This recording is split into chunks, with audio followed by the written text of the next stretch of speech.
No sir.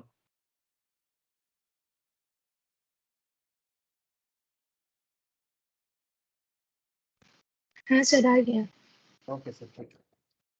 Okay, good evening again to all of you sir. Good evening. तो sir economics class है, economics. Okay, और economics में हम लोग sir demand and supply को बात कर रहे हैं sir. Demand and supply chapter में बात हो रहा है, और डिमांड मैंने रिसेंटली कंप्लीट किया। जिन लोगों का डिमांड में कुछ भी मिस है, जस्ट एक बार गो थ्रू कर लो सर। अगर क्लास नहीं दिया गया तो एक बार देख लो मेरे से लेके। हम लोग अभी सप्लाई में बात कर रहे हैं, और सप्लाई के बारे में कुछ डिटेल्स जानकारी ले रहे हैं सर। सप्लाई बेसिकली किसके साइड से बात हो रहा है? सप्लाई का बात जब भी हम लोग करेंगे, इसका मतलब हम लोग सेलर के साइड से बात करें, क्योंकि मार्केट में इकोनॉमिक्स मार्केट का मैटर है सर। इकोनॉमिक्स क्या चीज़ है? इकोनॉमिक्स एक बिजनेस का एरिया है। इकोनॉमिक्स बिजनेस का एरिया है, और बिजनेस इज बेसिकली मार्केट है, मार्केट। और मार्केट में एक सेलर होता है और एक बायर होता है ना। इकोनॉमिक्स में इसको हम लोग ऐसे बोलते हैं, एक जन सप्लायर है और एक जन कंज्यूमर है। तो बेसिकली जो डिमांड करता है वो कंज्यूमर है, जो डिमांड करता है वो कंज्यूमर है, और जो सेल करता है वो सप्लायर है। तो इकोनॉमिक्स इसको इस तरह से सोचता है। तो आज मैं आपको सप्लाई के बारे में कुछ पॉइंट जो लास्ट क्लास में मैं कंटिन्यूएशन में था उसी में बात करूंगा, और साथ में एक बहुत इंटरेस्टिंग पॉइंट में मैं बात करने वाला हूँ। सर इंटरेस्टिंग पॉइंट क्या है? सर इंटरेस्टिंग पॉइंट ये है कि एक सिंपल कॉन्सेप्ट है। जैसे मानो ये एक डिजिटल पेन है, ठीक है। एग्जाम्पल के लिए एक डिजिटल पेन है, इसके थ्रू से मैं पेन बोर्ड में लिखता हूँ, और तब जाके मैं आपको जो भी है लिख के दिखाता हूँ। अब इस डिजिटल पेन बोर्ड का जो प्राइस है मार्केट में, वो प्राइस कैसे डिसाइड होता है? जैसे डिजिटल पेन बोर्ड का दाम थोड़ा ज़्यादा होता है, बिकॉज इसके मार्केट में डिमांड बहुत हाई नहीं है। क्या लगता है आपको, हाई फाई डिमांड है क्या इसका? हाँ सर, इसका डिमांड क्या बहुत हाई होता है? ये पेन का ज़रूरत सबको नहीं पड़ता, बस जो कुछ कंटेंट के बारे में काम करता है, यूट्यूबर्स है या फिर जो टीचर्स है ना, प्रेजेंटेशन करता है, ऑनलाइन में कुछ बताना चाहता है, उनके लिए काम होता है। बट इन जनरल सेंस में बहुत हाई डिमांड तो इसका है नहीं। और सप्लाई भी उस हिसाब से रेगुलर मार्केट में आप कभी नहीं सुनोगे कि रोज रोज जाके कोई डिजिटल पेन खरीद के ला रहा है, ऐसा नहीं होता। लेकिन अगर आप मैं इसको एक एक मैगी पैकेट के बारे में बात करूँ, एक पार्ले जी बिस्किट्स के बारे में बात करूँ, या फिर कम से कम एक पोटैटो, सरसों का तेल, हाँ मतलब एडिबल ऑयल, ठीक है। सरसों का तेल जरूरी नहीं, नॉर्थ इंडियन सरसों का तेल यूज करता है, south Indian coconut oil use करता है सर, ठीक है। किसी किसी जगह में सेसमी ऑयल यूज होता है। तो it's depend, area to area depend करता है कि कौन कौन सा तेल यूज करेगा। अगर आप इंडोनेशिया वगैरह में जाओगे तो वहाँ पर लोग पाम तेल का यूज करता है, पाम ऑयल। किसी जगह में ऑलिव ऑयल का भी यूज बहुत है। तो कॉन्सेप्ट इज दैट कि किसी पर्टिकुलर एरिया में किस चीज़ का डिमांड है, किस चीज़ का सप्लाई है, और डिमांड सप्लाई के बेसिस में उसका दाम क्या होता है, दाम, price determination. I hope you understand. Price determination of a product और a service depending on the demand and supply. Sir demand supply दाम को डिसाइड करता है। हाँ, ये पेन का दाम 2000 क्यों, 500 क्यों, 1000 क्यों, मैगी का पैकेट 14 रुपीज क्यों, मार्केट में मारुति सुजुकी का कार 5 लाख में क्यों आता है, रोल्स रॉयस करोड़ों में क्यों बिकता है?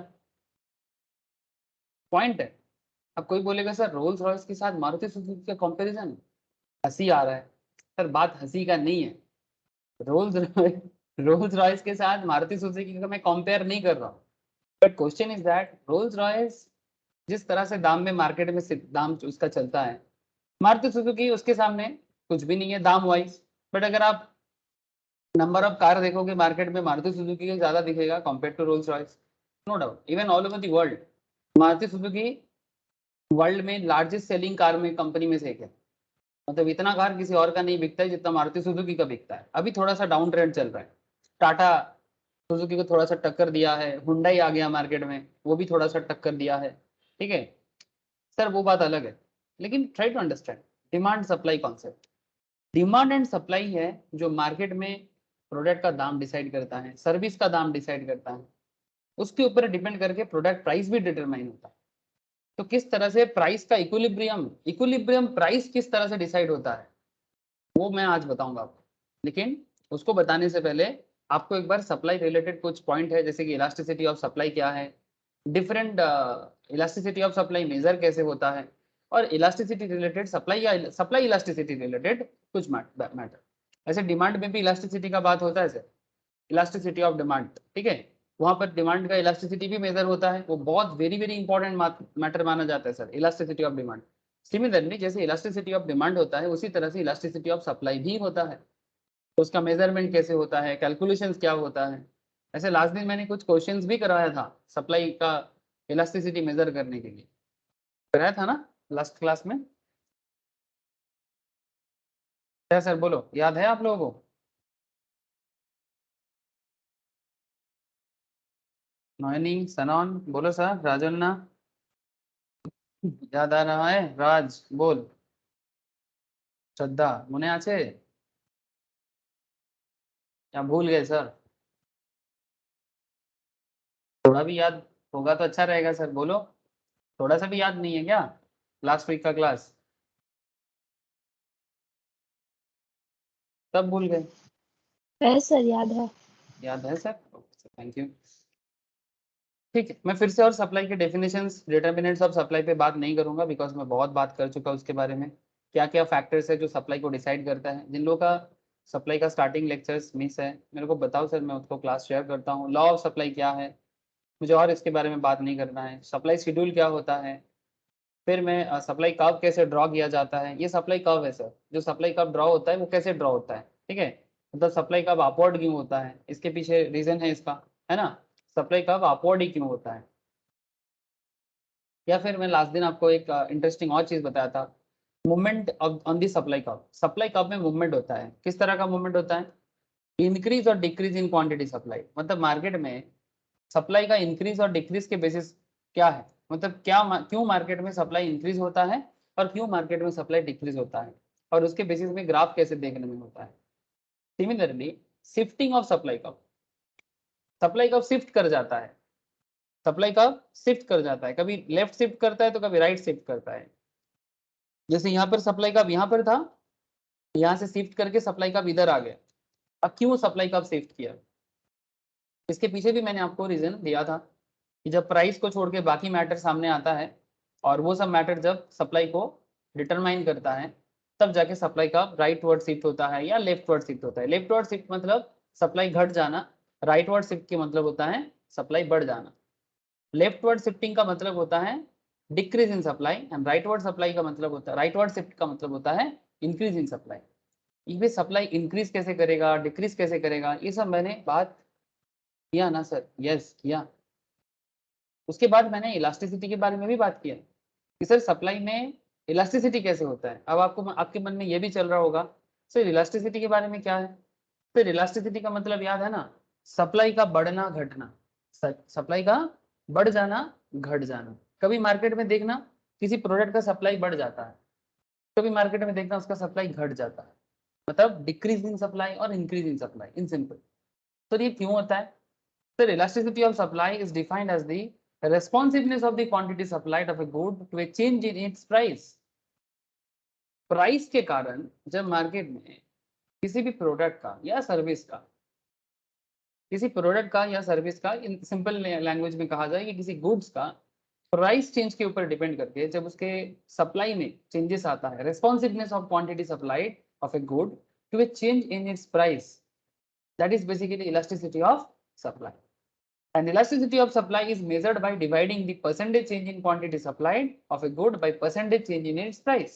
सर इसको भी मैंने लास्ट वीक समझाया था कि percentage change in quantity, percentage change in quantity supplied divided by percentage change in price, percentage change in price. इसके पीछे मैंने एक सिंपल लॉजिक लगाया था कि सब सप्लाई, अच्छा सबसे पहले एक बात तो आपको याद रखना पड़ेगा कि सर सप्लायर अपना प्रोडक्ट का सप्लाई ज्यादा दाम में पसंद करता है कि कम दाम में पसंद करता है। एक सप्लायर, एक दुकानदार ज्यादा दाम में बेचना पसंद करता है कि कम दाम में बेचना पसंद करता है। Just use your common sense या फिर लास्ट वीक का डिस्कशन, जो भी याद करना है याद करो, सिंपल बताओ मुझे। कि एक सप्लायर ज्यादा दाम में सेल करना पसंद करता है कि कम दाम में सेल करना पसंद करता है? ज्यादा दाम हेलो, में। ज्यादा दाम में, है ना? Thank you sir. जब प्राइस राइज होता है, हाई प्राइस में वो सेल ज्यादा पसंद करता है। एक सप्लायर की कहानी है सर, एक सप्लायर की कहानी है। सप्लायर हमेशा ये चाहता है कि जब जब प्राइस बढ़ेगा तब तक वो सप्लाई बढ़ाएगा। मतलब अगर कोई प्रोडक्ट 1 रुपये में बेचता है, बिकता है मार्केट में, तो supplier is not interested to supply those products जो बिलो पार में बिकता है। Supplier is not interested to sell those products जिसको बेच के ज्यादा मार्जिन नहीं है। जिसे बेच के ज्यादा मार्जिन नहीं है वो प्रोडक्ट बेचने में सप्लायर को कभी भी इंटरेस्ट नहीं आता है। सर वो अलग बात, कभी कभी मजबूरी में बेचना पड़ता है। यस सर, मजबूरी भी होता है। अब मजबूरी क्या है? पब्लिक को डिमांड है, क्या करें? ज्यादा मार्जिन नहीं है फिर भी बेचना पड़ता है, दूसरा बिजनेस आता नहीं है।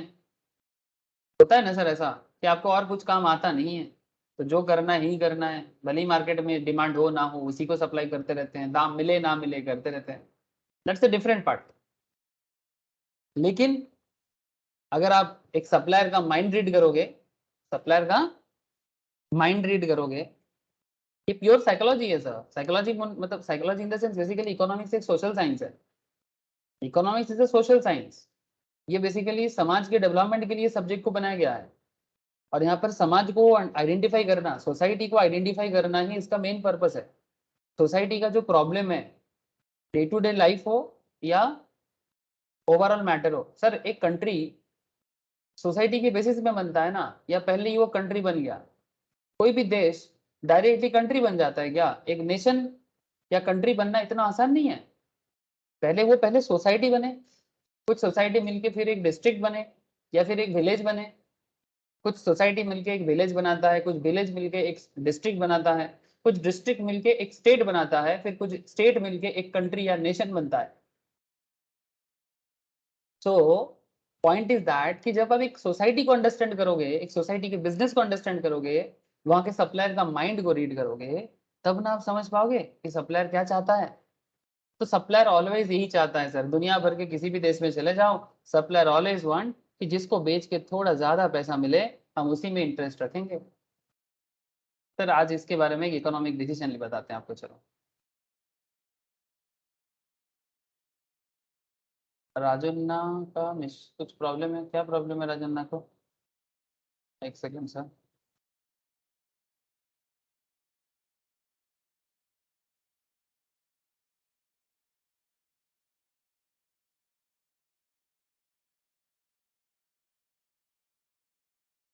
एक सेकंड सर, मैं देखता हूँ राजन्ना का कुछ इश्यूज है, कोशिश करता हूँ, अगर हो जाए तो ठीक है, हम तो कंटिन्यू तो चलेंगे।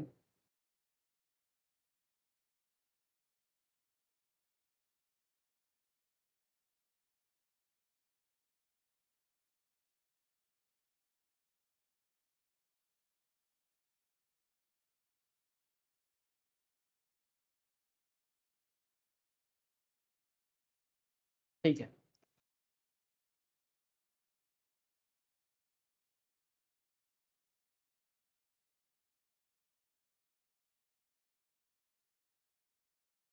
ठीक है सर, चलो। तो बेसिकली मैं आपको जो चीज़ दिखाना चाह रहा था कि ज़्यादा दाम में लोग ज़्यादा पसंद करता है। अब इसके बारे में एक रिसेंट एक स्टडी है, मैं आपको बताता हूँ। भूटान, भूटान के बारे में जानते हैं आप लोग सर? हेलो, आप लोग भूटान के बारे में जानते हो, सुने हो? भूटान बोल के कंट्री है।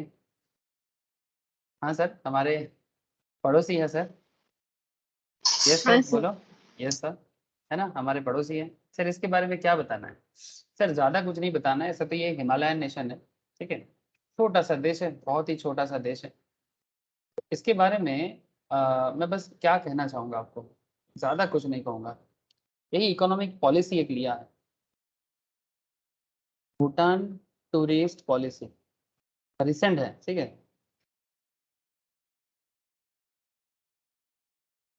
अरे स्पेलिंग गलत हो जाता है ना। भूटान, अब आप लोग सोच रहे हो घूमने जाना है, हाँ जाने चले जाना, उसमें कोई प्रॉब्लम नहीं है, बट उसी को लेके प्रॉब्लम है सर, उसी को लेके प्रॉब्लम है। एक सेकेंड, ये देखो, एक बड़ा सवाल है सवाल ये है कि is Bhutan politely saying Indians not welcome. ये एकदम आज का ही ताजा खबर है सर। क्या भूटान एक इकोनॉमिक पॉलिसी लिया है? क्या भूटान पोलाइटली ये कहना चाहता है कि Indians are not welcome? Sir इसके पीछे का रीजन भी मैं आपको बताता हूँ कि मतलब भूटान ने ऐसा क्या डिसीजन लिया कि इसके बारे में ऐसा न्यूज रिपोर्टर ने न्यूज लिखा। सर ऐसा भूटान ने नहीं कहा कि Indians are not welcome. Sir Bhutan में सबसे ज्यादा अगर कोई विजिट करता है तो ऑब्वियसली इंडियंस ही विजिट करता है, बिकॉज आप लोगों में से कोई भूटान गया है सर कभी घूमने? Anyone sir? किसी ने भी? नेपाल, भूटान, नेपाल गए हो सर? कोई भी नहीं गया? हाँ सर, अरे हाँ ना कुछ तो बोलो। एक इंटरेस्टिंग इकोनॉमिक मैटर बताने वाला हूँ सर कि क्यों सप्लायर दाम ज्यादा दाम पे चीज बेचना चाहता है। यहाँ पर मैं गुड्स के बगैर मैं आपको सर्विस बताना चाहता हूँ। कोई भी कभी भूटान गया है सर? बताओ ना। क्या कनेक्टेड हो आप लोग? इतना बताओ मुझे।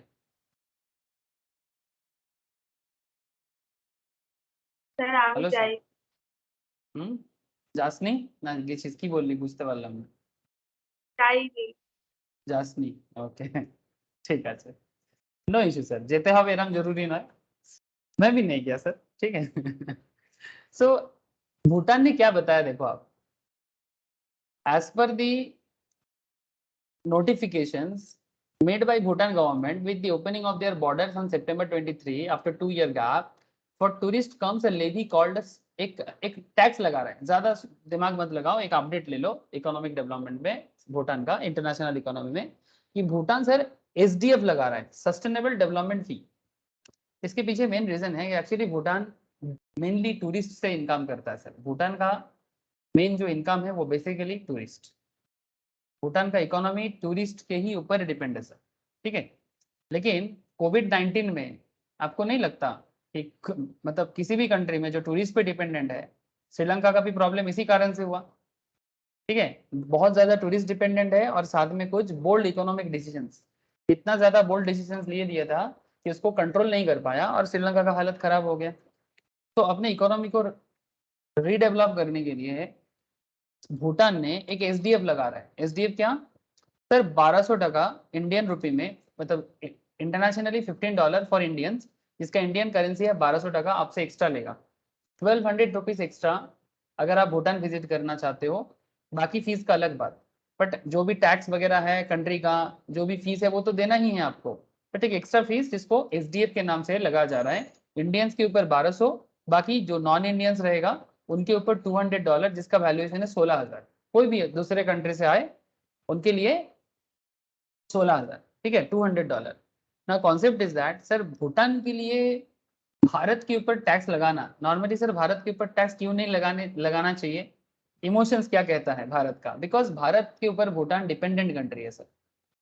अगर भारत भूटान को किसी भी तरह से कोई भी चीज, कोई भी प्रोडक्ट सप्लाई करना बंद कर देता है, बिकॉज इसका जो भी इम्पोर्ट है वो भारत पे डिपेंड करता है, ठीक है। एवरीथिंग जो भी भूटान में जाता है through Bengal border, through Assam border Bhutan में एंट्री करता है, ठीक है। कोलकाता पोर्ट के थ्रू से जो भी प्रोडक्ट आता है सिलीगुड़ी होके, ठीक है, सिलीगुड़ी होके प्रोडक्ट यहाँ से हमारे बंगाल बॉर्डर के वहां से जयनगर बोल के एरिया है सर, जयनगर बॉर्डर से ये भूटान में एंट्री करता है, ठीक है। Now what is the concept sir? Sir concept ये है कि भूटान भारत पे एक डिपेंडेंट कंट्री है, not just Bhutan, even Nepal also. Sir जो कंट्री भारत के ऊपर इतना डिपेंडेंट है और भारतीय बहुत इजीली, और भारत नॉट जस्ट एक इंपोर्ट, बाकी बहुत सारे इकोनॉमिक फैसिलिटीज भारत के तरफ से भूटान को मिलता है। हाँ, क्वेश्चन इज दैट, तो सर ऐसे सिचुएशंस में भूटान का भारतीय के ऊपर, इंडियंस के ऊपर ये एक्स्ट्रा टैक्स का अमाउंट लगाना क्या अच्छा बात है? लेकिन सर आप बात समझो, अभी इकोनॉमिक्स में इस बात को मैं क्या बताना चाहूँ सर, भूटान के लिए टूरिस्ट क्या है? एक सप्लाई है। हेलो, प्लीज मेरे बात को समझना। टूरिज्म एक सर्विस है, यस। टूरिज्म कोई प्रोडक्ट है कि सर्विस है? हेलो, टूरिज्म कोई प्रोडक्ट है कि सर्विस है? बताओ ना। सर्विस है सर। सर्विसेज है। तो टूरिज्म सर्विस से भूटान थोड़ा एक्स्ट्रा इनकम करना चाहता है, क्योंकि लॉकडाउन में बहुत ज्यादा मुश्किल हो गया इनको। तो थिम्पू मतलब जो भूटान का कैपिटल है, इनका सोच है कि क्यों ना एक्स्ट्रा टैक्स लगा के सस्टेनेबल डेवलपमेंट के नाम पे थोड़ा एक्स्ट्रा पैसा लिया जाए, जो लॉस हुआ है उसको भरपाई किया जाए। लेकिन बाकी कंट्री का बात अलग, भारत का बात अलग। क्योंकि मैं आपको एक इंटरेस्टिंग फैक्ट बताता हूँ। देखो 2020 में जब कोरोना हुआ था, 2020 में जब कोरोना हुआ था, तो भूटान में ऐसे सिचुएशंस में जितना टूरिस्ट उस हालत में भूटान में एज ए मतलब टूर करने गया था, उसके पीछे आप अगर देखो कि जब पैंडेमिक हुआ था उसमें जो भूटान में जितना लोग टूर के लिए गया था 90% इंडियन है। इंटरेस्टिंगली 2020 में 29,000 टूरिस्ट भूटान गया था, उसमें से 23,000 इंडियंस है। तो क्वेश्चन इज दैट कि जिनका टूरिस्ट का एक इतना बड़ा हिस्सा इंडियंस है, वो इंडियंस के ऊपर क्यों एक्स्ट्रा टैक्स लगा रहा है? सर आप बोलोगे सर बाकियों के तो ऊपर 16,000 लगा रहे हैं, हमारे ऊपर तो 1200 ही लगा रहा है। Sir try to understand, Indians के लिए 1200 महंगा है बिकॉज इंडिया एक मिडिल क्लास इकोनॉमी है। हम लोग यहाँ का देखो इंडियंस, रिच इंडियंस के ऊपर बात नहीं हो रहा है। It's not about rich Indians, it about average Indians. तो now question is that Bhutan का सोच क्या है कि मैं सर्विस दे के ज्यादा कमाऊंगा। एक सप्लायर के हिसाब से ये भूटान का सोच है, बिकॉज एक सप्लायर ऑलवेज एक्स्ट्रा कमाना चाहता है अपने सर्विस पे, अपने गुड्स पे। ठीक है, चाहे आप टूरिज्म सप्लाई करते हो, चाहे आप गुड्स सप्लाई करते हो। लेकिन फिर भी कुछ प्रॉब्लम है कि अभी देखना है कि इंडियंस मतलब इंडियन गवर्नमेंट भूटान के इस डिसीजंस पे कुछ काउंटर अटैक करता है, बिकॉज भारत के पास है सर काउंटर अटैक करने के लिए बहुत सारे चीजें। ठीक है, बहुत सारा चीज है भारत के पास। लेकिन अब देखना ही है कि भारत, इंडियन गवर्नमेंट भूटान के इस डिसीजंस में कुछ काउंटर पे कुछ अटैक करेगा, मतलब भूटान इसके लिए कुछ सर्विस में एक्स्ट्रा दाम लगाएगा, या फिर इंडियन गवर्नमेंट चुपचाप रहेगा। मेरे हिसाब से लग तो रहा है चुप रहेगा। क्यों जानते हो? क्योंकि मुझे लगता है कि ये भूटान के लिए बहुत नीड है, इसीलिए भूटान ने ये किया। अब इसमें भूटान में भारत से, इंडिया से जो चीप टूरिस्ट जाते हैं, चीप टूरिस्ट मतलब सस्ता टूरिस्ट, ठीक है, सस्ता टूरिस्ट जो भूटान जाते हैं, जो भूटान की इकोनॉमी में नो डाउट इम्पैक्ट डालता है। बट भूटान चाहता है कि थोड़ा सा ज्यादा करो भाई, नहीं तो हम लोग इकोनॉमी को रिकवर नहीं कर पाएंगे। ये भूटान का इंटरनल सोच है, भूटान गवर्नमेंट का। ठीक है, तो वो अपना टूरिज्म सप्लाई में थोड़ा एक्स्ट्रा दाम चाहता है। आई होप आप प्रॉब्लम समझ रहे हो सर भूटान का। हेलो, अब 1200 देने के टाइम पे इंडियंस को प्रॉब्लम जरूर होगा, बिकॉज इंडियंस तो बजट बनाते हैं सर 5,000 में सिक्किम घूम के आने का, 5,000 पर हेड में सिक्किम जाने का बजट बनाता है जो। ठीक है आप समझ रहे हो, 5,000 पर हेड में सिक्किम घूमने का जो बजट बनाता है, तो वो भूटान जाने के लिए भी वही सोचेगा ना कि भाई 5,000 की जगह 7,000 हो जाए, दूसरा कंट्री है, बट इससे ज्यादा नहीं। अगर 1,200 टका एसडीएफ के नाम पे लेगा और भी क्या क्या नहीं बढ़ेगा उसके हिसाब से, तो फिर 7,000 का वैल्यू 10,000 हो जाएगा। तो फिर ये थोड़ा सा मुश्किल कर देगा इंडियन चिप टूरिस्ट के लिए। ठीक है, एक एवरेज टूरिस्ट के लिए एक प्रॉब्लम क्रिएट करेगा सर। ठीक है, लेकिन ये भी देखना ही है कि किस तरह से इंडियन टूरिस्ट और भूटान गवर्नमेंट मैटर को संभालते हैं। Very interesting approach sir. So I hope you understand now कि एक सप्लायर, चाहे वो टूरिस्ट का मैटर हो चाहे गुड्स का मैटर, वो हमेशा थोड़ा सा ना एक्स्ट्रा दाम पसंद करता है। सस्ता से थोड़ा महंगा हो तो अच्छा है, जितना ज्यादा करोगे उतना ज्यादा सर्विस दूंगा, जितना ज्यादा पेमेंट करोगे उतना ज्यादा सप्लाई करूंगा। ठीक है, ये अप्रोच हमेशा एक सप्लायर का होता है। आई होप आपको अंदर समझ में आया सर। आई होप आप लोगों को समझ में आ रहा। কি শ্রদ্ধা বল, বুঝতে পারা গেল ব্যাপারটা? একটু tricky, but it's not out of world, कुछ नहीं बोला मैंने। मैं समझ सकता हूँ कि मैं थोड़ा सा आपको डेप्थ वाला बात कर दिया होगा शेप में भी, मतलब क्योंकि मैंने गवर्नमेंट पॉलिसी को जोड़ के बात किया। बट इतना भी टफ चीज़ नहीं बताया कि चाहे वो गवर्नमेंट हो चाहे वो इंडिविजुअल बिजनेसमैन हो, वो हमेशा चाहता है कि उनका प्रोडक्ट, उनका सर्विस थोड़ा ज़्यादा दाम में मिले। और क्या, थोड़ा ज़्यादा दाम में वो सप्लाई करना चाहता है। यही है सिंपल, यही बात मैंने सप्लाई पॉइंट ऑफ व्यू से बताने का कोशिश किया। अब वही पॉइंट है कि अब देखो सर, अब यहाँ पर आज मैंने रैंडमली भूटान को उठा लिया। Now question is that elasticity of supply. अब भूटान का टूरिस्ट सप्लाई इफेक्ट करेगा कि नहीं करेगा, दैट्स द इंपॉर्टेंट पार्ट। क्योंकि क्योंकि परसेंटेज चेंज इन प्राइस हुआ है ना? हेलो सर, प्राइस में चेंज हुआ है। भूटान टूर पैकेज में भूटान टूर पैकेज का जो प्राइस है उसमें इफेक्ट आया है सर रिसेंट पॉलिसी में। तो percentage change in price, percentage change in supply कितना करेगा, क्वांटिटी सप्लाई कितना चेंजेस करेगा, ये मैटर करेगा। ठीक है, सो प्राइस के चेंज के बेसिस पे जब सप्लाई पे चेंजेस आता है that is called elasticity of supply. अब ये भूटान का है कि अगर मानो कि इंडियन टूरिस्ट भूटान कम जाने जाएगा क्योंकि दाम बढ़ गया, अब भूटान को डिसाइड करना है कि सस्ता टूरिस्ट से पैसा कमाएगा कि सिर्फ वो महंगा टूरिस्ट से ही अपना पैसा मैनेज करेगा। ये डिपेंड करता है भूटान पे। भूटान को पता है कि उनके कंट्री पे कितना रिच लोग आता है या फिर हायर मिडिल क्लास लोग जाता है और कितना चीप टूरिस्ट भी जाता है, मतलब लोअर मिडिल क्लास टूरिस्ट या middle class tourist in simple, ठीक है, घूमने जाते हैं। तो अगर उनको लगता है कि मुझे मिडिल क्लास टूरिस्ट को नहीं चाहिए, सिर्फ रिच टूरिस्ट ही हमारे देश में आए, भूटान देखे जितना मैं टैक्स मांगू 16,000 12,000 1200 जो भी मांगू मैं दे दे, ठीक है, अगर उनको उनसे हो जाता है, छोटा सा कंट्री है, तो भूटान देख लेगा अपना इकोनॉमी को कैसे बैलेंस करना है या फिर अपना टूरिस्ट का दुकान कैसे चलाना है। सिंपल, भूटान को कंट्री नहीं एक टूरिस्ट का दुकान समझो, ठीक है, just try to understand. Bhutan एक कंट्री नहीं, भूटान एक टूरिस्ट का दुकान चलाता है, बिकॉज उसके पास नेचर है, उसके पास हिमालय है, ठीक है, वो टूरिस्ट का दुकान चलाते हैं, ठीक है। सो टूरिस्ट के दुकान में सप्लाई बढ़ेगा कि घटेगा ये डिपेंड करता है प्राइस पे। Do you understand sir elasticity of supply of Bhutan tourist? बोलो।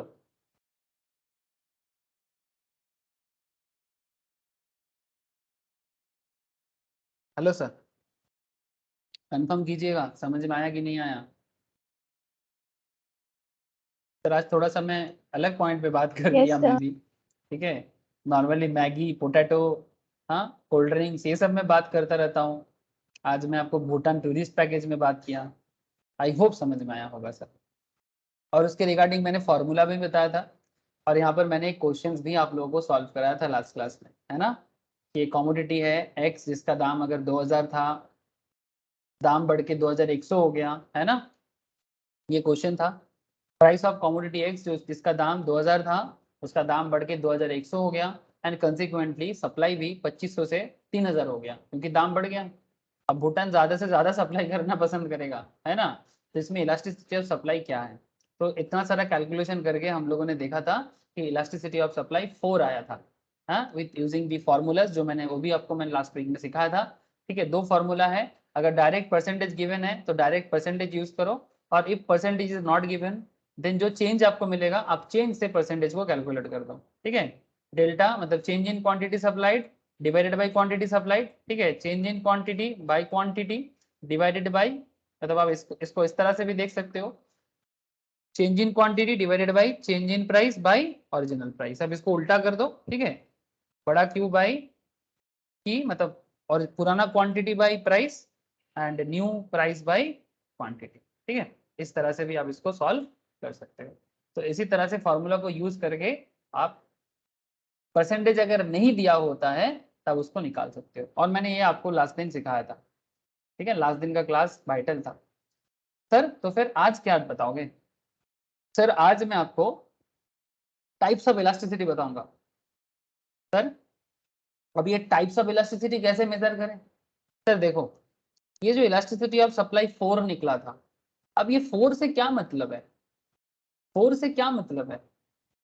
सर देखो, किसी भी चीज का इलास्टिसिटी, चाहे वो डिमांड का इलास्टिसिटी हो, इलास्टिसिटी ऑफ डिमांड हो या elasticity of supply, elasticity of demand हो या इलास्टिसिटी ऑफ सप्लाई, इसको मेजर करने का जो पैरामीटर होता है, मतलब जो यूनिट होता है, यूनिट को ना 1 से डिनोट किया जाता है, 1 से 1। सर 1 मतलब यूनिट, ठीक है, मतलब कुछ नहीं हुआ तो 1 मानो, ठीक है, मतलब बेसिक लेवल में 1 है, या तो इलास्टिसिटी ग्रेटर देन 1 होगा, या तो इलास्टिसिटी ग्रेटर देन 1 होगा, या तो इलास्टिसिटी इक्वल्स टू 1 होगा, या तो इलास्टिसिटी लेस देन 1 होगा, या तो इलास्टिसिटी 0 होगा, या तो इलास्टिसिटी नेगेटिव होगा।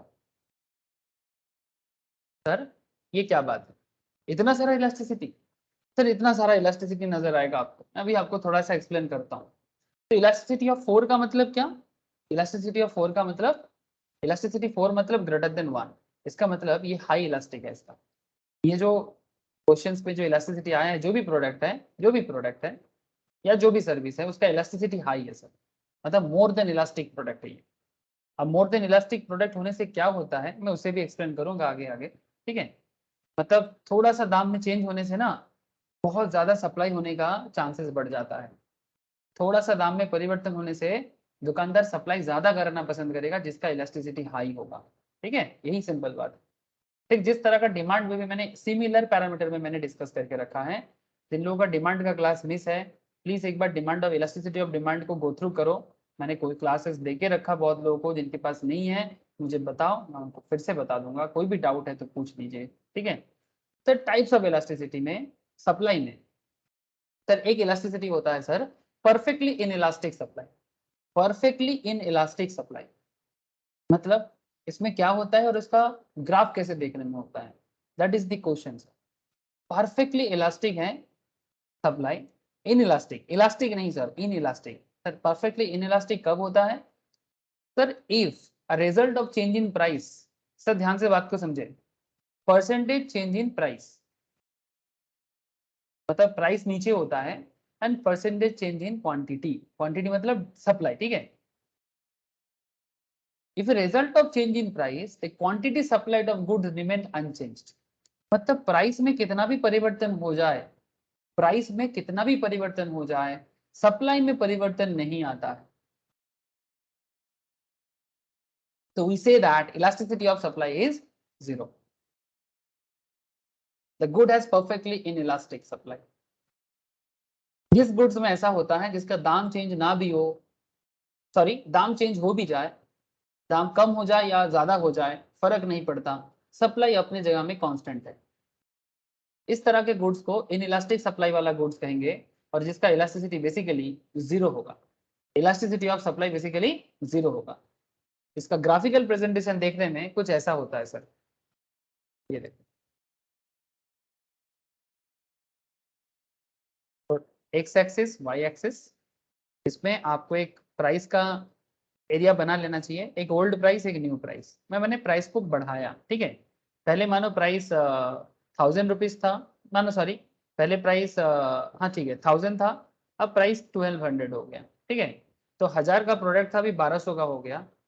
लेकिन सर सप्लाई में नो इफेक्ट, क्वांटिटी सप्लाइड में नो इफेक्ट।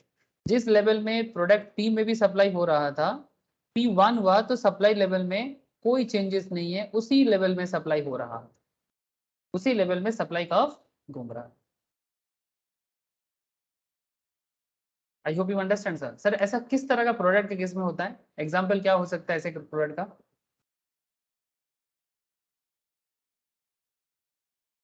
बोलो ना, थोड़ा सेंस लगा के बोलो ना, कि सर दाम बढ़ जाए फिर भी प्रोडक्ट में सप्लाई में चेंजेस नहीं आता, ऐसा कौन सा प्रोडक्ट दिखते हैं हम लोग मार्केट में, किस तरह का प्रोडक्ट हो सकता है।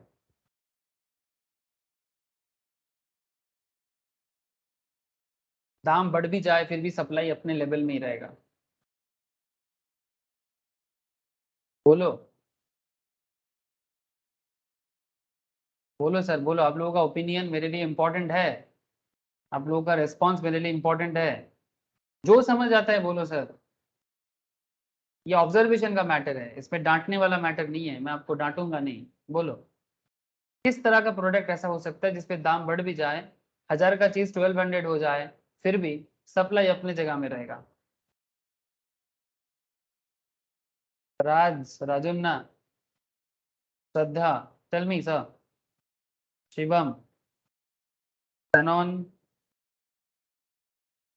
नयनी, बोलो।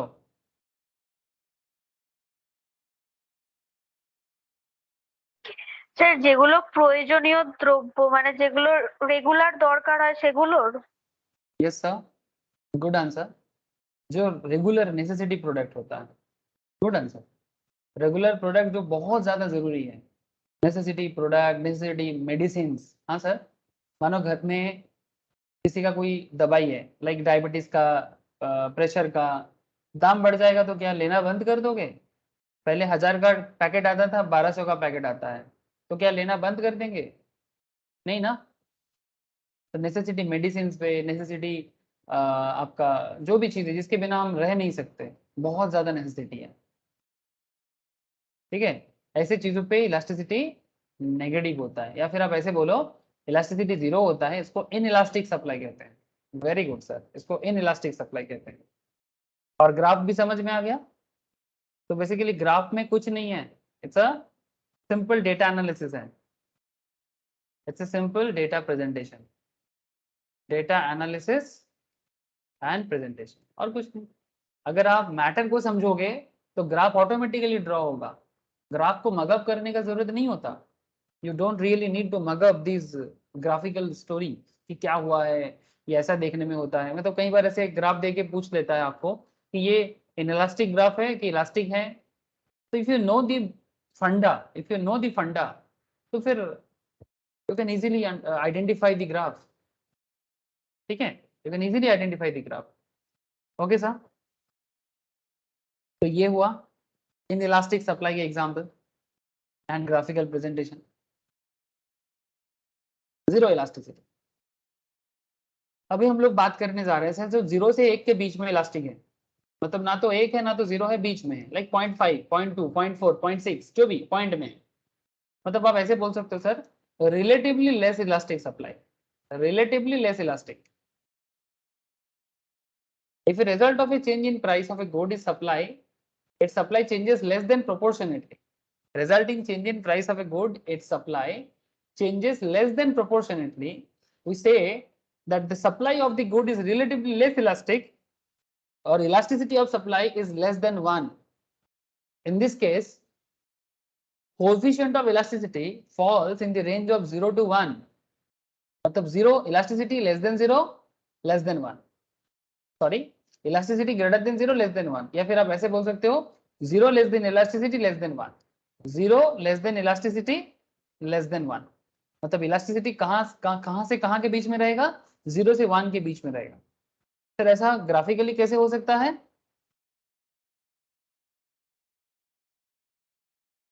Again check it, x axis, y axis, इसमें हमें प्राइस रेंज भी लेना है और क्वांटिटी रेंज भी लेना है। प्राइस पहले P था, न्यू प्राइस P1 हो गया, फिर पहले क्वांटिटी Q था, अब क्वांटिटी Q1 हो गया, ठीक है, क्वांटिटी Q1 हो गया। एक काम करें, प्राइस का गैप और क्वांटिटी का गैप को थोड़ा ज्यादा कर लेते हैं। अब क्वेश्चन क्या है कि अगर अगर पहले जब प्राइस P था तो से फॉर एग्जांपल हम इतना क्वांटिटी सप्लाई करते थे।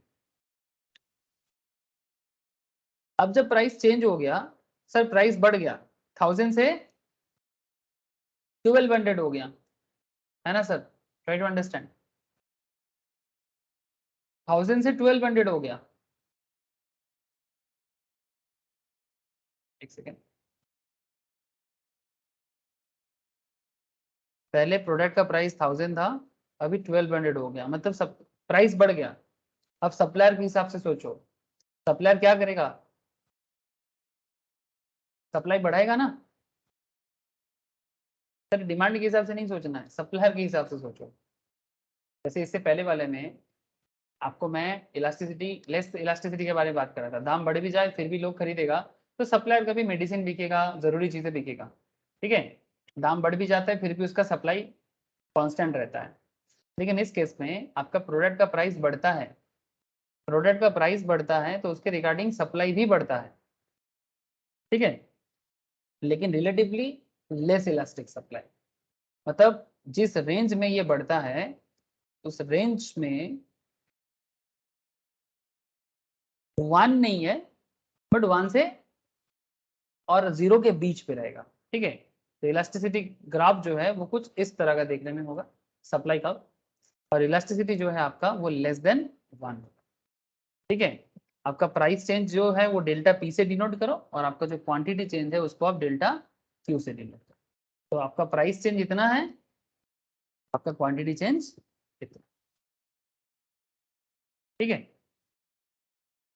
ये आपका इलास्टिसिटी लेस देन 1 का graphical presentation, relatively less elastic supply, ठीक है। मतलब दाम बढ़ा है सर, बट उतना भी ज्यादा सप्लाई में चेंजेस नहीं आया। जितना आया मतलब उसके हिसाब से आप ऐसे बोलो कि वो 0 से पॉइंट मतलब 0 से 1 के बीच में रह गया, 0 से 1 के बीच में रह गया। और ये वाला पॉइंट है सर, ये रिलेटिवली ग्रेटर इलास्टिक सप्लाई है, रिलेटिवली ग्रेटर इलास्टिक सप्लाई। मतलब दाम में परिवर्तन आया है, दाम चेंज हुआ है, दाम ज्यादा हुआ है, लेकिन सप्लाई उससे ज्यादा चेंज हो गया। मैं समझाता हूँ। If elasticity of supply is greater than 1, that is when the quantity supplied of a good changes substantially in response to a small change in price of a good, we say that the supply is relatively elastic and the percentage change in quantity is greater than the percentage change in price.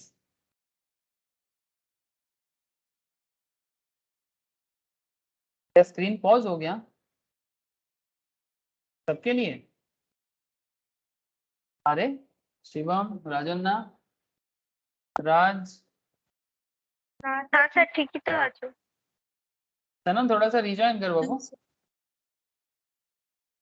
तनन rejoin कर, problem ठीक हो जाएगा, मैं ले लेता हूँ।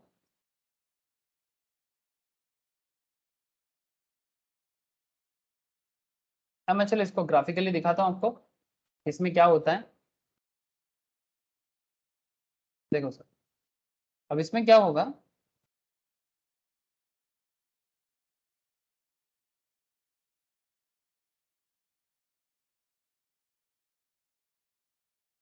अब ठीक है नाउ? तनन अभी भी पॉज है क्या? नहीं सर अभी ठीक है। ओके सर, ठीक। ओके देखो, now what is the new point sir? हम लोग इसमें क्या बता रहे हैं कि इलास्टिसिटी ग्रेटर देन 1 है। इलास्टिसिटी ग्रेटर देन 1 कब होगा? X axis y axis. अब यहाँ पर क्या हो रहा है कि आपका प्राइस पे चेंजेस तो हुआ है, बट हल्का सा चेंजेस हुआ है। प्राइस पी था, प्राइस P1 हो गया। से फॉर एग्जाम्पल 1000 का प्राइस था, बढ़ के 1100 हुआ है, प्राइस में चेंजेस ज्यादा नहीं। जब प्राइस 1000 था तब से फॉर एग्जाम्पल मार्केट में सप्लायर 1 kg बेचता था, ठीक है, 1 kg सप्लाई करता था, लेकिन प्राइस चेंज होकर 1100 हो गया। अब दुकानदार जो है सर, उसका सप्लाई लेवल कुछ ज्यादा ही बढ़ गया, कुछ जरूरत से ज्यादा ही बढ़ गया। 1 kg की जगह ये अभी मानो 4 kg बेच रहा है, 4 kg सप्लाई कर रहा है, सिर्फ दाम 100 रुपीज में चेंजेस हुआ है। अब ये जो रेस्पॉन्स है सप्लायर का, ये जो रेस्पॉन्स है, ये जो elasticity of supply greater than 1 जब होता है, इसका मतलब है सर क्वांटिटी चेंज कुछ ज्यादा ही है, सप्लाई का चेंजेस कुछ ज्यादा ही है कंपेयर टू प्राइस चेंज। मतलब प्राइस में परिवर्तन अगर मानो 10% हुआ है, तो सप्लाई में परिवर्तन कम से कम 30% हो गया। तो इन सिंपल 30% बाई 10%, तो ऑब्वियसली ग्रेटर देन 1 होगा, है ना? 3 मतलब ग्रेटर देन 1। प्राइस में परिवर्तन 10%, क्वांटिटी में परिवर्तन 30%, 30%। और सप्लाई कर्व थोड़ा फ्लैट नजर आएगा, सप्लाई कर्व जो है ना सर, वो थोड़ा सा फ्लैट नजर आएगा, ठीक है, थोड़ा फ्लैटर, ठीक है, क्योंकि ये इलास्टिसिटी ग्रेटर देन 1 रहेगा, ये थोड़ा सा फ्लैटर नजर आएगा। ये मेरा थोड़ा सा टेढ़ा हुआ है, but I hope you understand. वो टेढ़ा मेरा ड्राइंग के कारण हुआ है, but exactly it's look like this,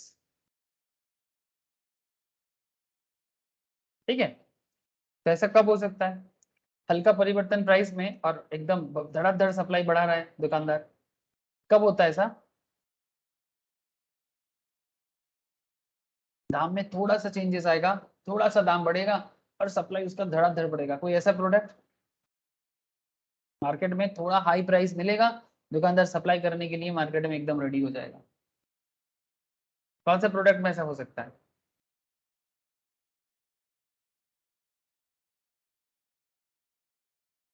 बोलो सर। मोबाइल फोन वगैरह में हो सकता है, कंफर्ट गुड्स है ना, एसी फ्रिज वगैरह में हो सकता है। हाँ, फैशनेबल प्रोडक्ट्स में थोड़ा सा दाम में चेंजेस आएगा, ज्यादा नहीं, फिर उसी में धड़ाधड़ सप्लाई बढ़ाएगा।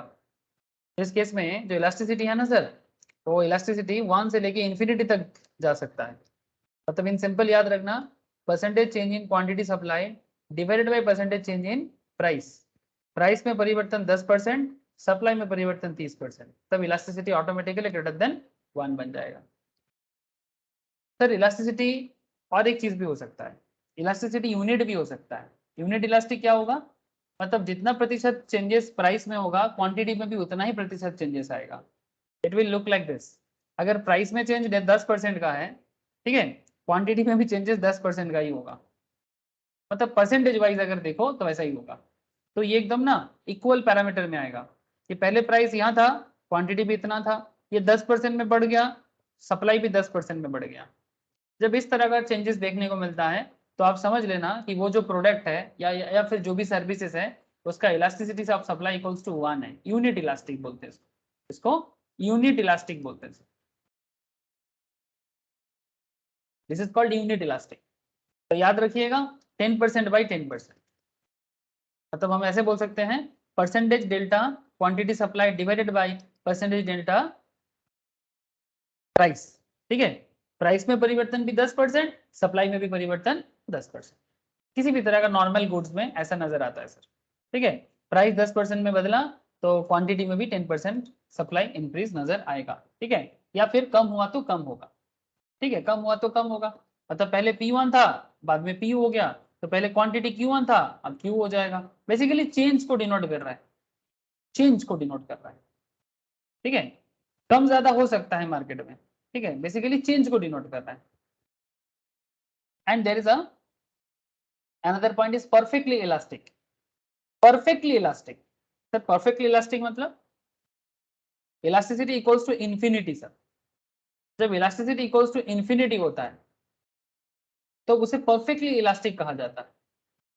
एक मैंने आपको स्टार्टिंग में इन इलास्टिक बताया था, मतलब इलास्टिसिटी 0 बताया था। दाम के परिवर्तन जो भी हो इलास्टिसिटी अपने जगह में ही था, मतलब प्रोडक्ट का सप्लाई अपने ही जगह में था। बट यहाँ पर खेल क्या होता, प्राइस अपने जगह में रहेगा बट उसका सप्लाई डे बाई डे बढ़ता रहेगा। प्राइस अपने जगह में रहेगा बट प्रोडक्ट का सप्लाई मार्केट में डे बाई डे बढ़ता रहेगा। मतलब प्रोडक्ट का प्राइस मानो 10,000 है, प्रोडक्ट प्राइस 10,000 है, पर धीरे धीरे धीरे धीरे सप्लाई उसका बढ़ता गया, धीरे धीरे सप्लाई उसका बढ़ता गया। पहले क्यू था बाद में Q1 हुआ, इसको हम लोग बोलेंगे elasticity of supply equals to infinity. Any example किसी के मन से आ सकता है कि सर इस तरह का इलास्टिसिटी कब नजर आ सकता है, किस तरह का प्रोडक्ट में से इलास्टिसिटी देख सकते हो? सोचो, देखते हैं क्या सोच सोच लाते हो आप लोग।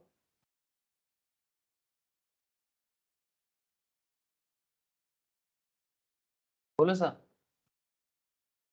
इनफाइनाइट इलास्टिसिटी या फिर इलास्टिसिटी परफेक्टली इलास्टिक, इसको हम लोग परफेक्टली इलास्टिक भी बोलते हैं। ऐसा किस तरह की चीज में ऐसा नजर आ सकता है परफेक्टली इलास्टिक सप्लाई? प्राइस अपने ही जोन में है, प्राइस में परिवर्तन नहीं, पर प्राइस ठीक है अपने जोन में है, प्राइस कांस्टेंट है, लेकिन सप्लाई बढ़ते जा रहे हैं। 10% चेंजेस, 20% चेंजेस, 30% चेंजेस, 40% चेंजेस, पता नहीं कहाँ जाके रुकेगा, पता नहीं कहाँ जाके रुकेगा। क्या हो सकता है?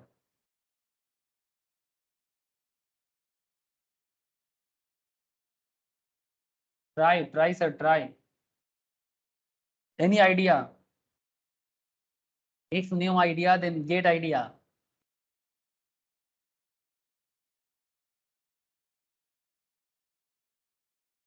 ऐसा किस चीज पे ऐसा हो सकता স্যার লাক্সারিজ যেগুলো হয় সেগুলোর ক্ষেত্রে? है? लग्जरीज में प्राइस कांस्टेंट है per day by day supply बढ़ता जाता है, ऐसा है क्या? हाँ बोल सकते हो आप, not a bad idea. Luxury product में ऐसा हो सकता है। लाइक सब कॉन्सेप्ट कुछ ऐसा होगा आपका कि मानो कि जैसे आईफोन, चलो ठीक है, आईफोन को अगर मैं एक लग्जरी प्रोडक्ट मानता हूँ, क्या आईफोन को अपना दाम कम करने का जरूरत है? नहीं है, आईफोन अपना प्राइस को कम नहीं करेगा, मानो ज्यादा भी नहीं कर रहा है, ना तो प्राइस इंक्रीज कर रहा है ना तो प्राइस डिक्रीज कर रहा है, per day by day iPhone का इलास्टिसिटी बढ़ रहा है।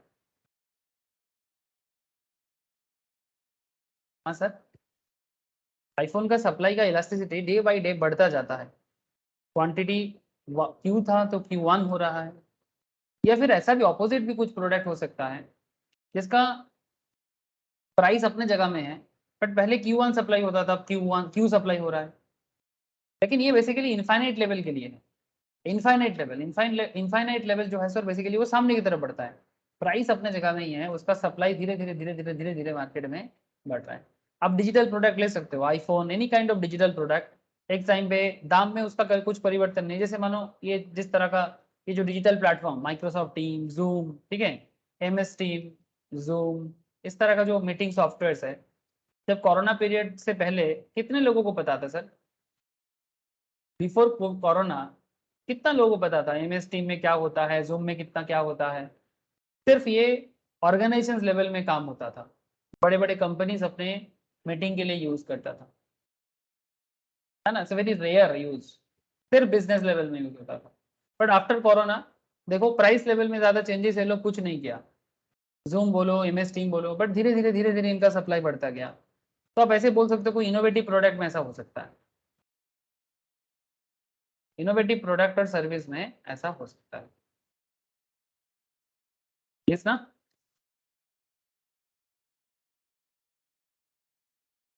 क्या सर समझ में आ रहा है?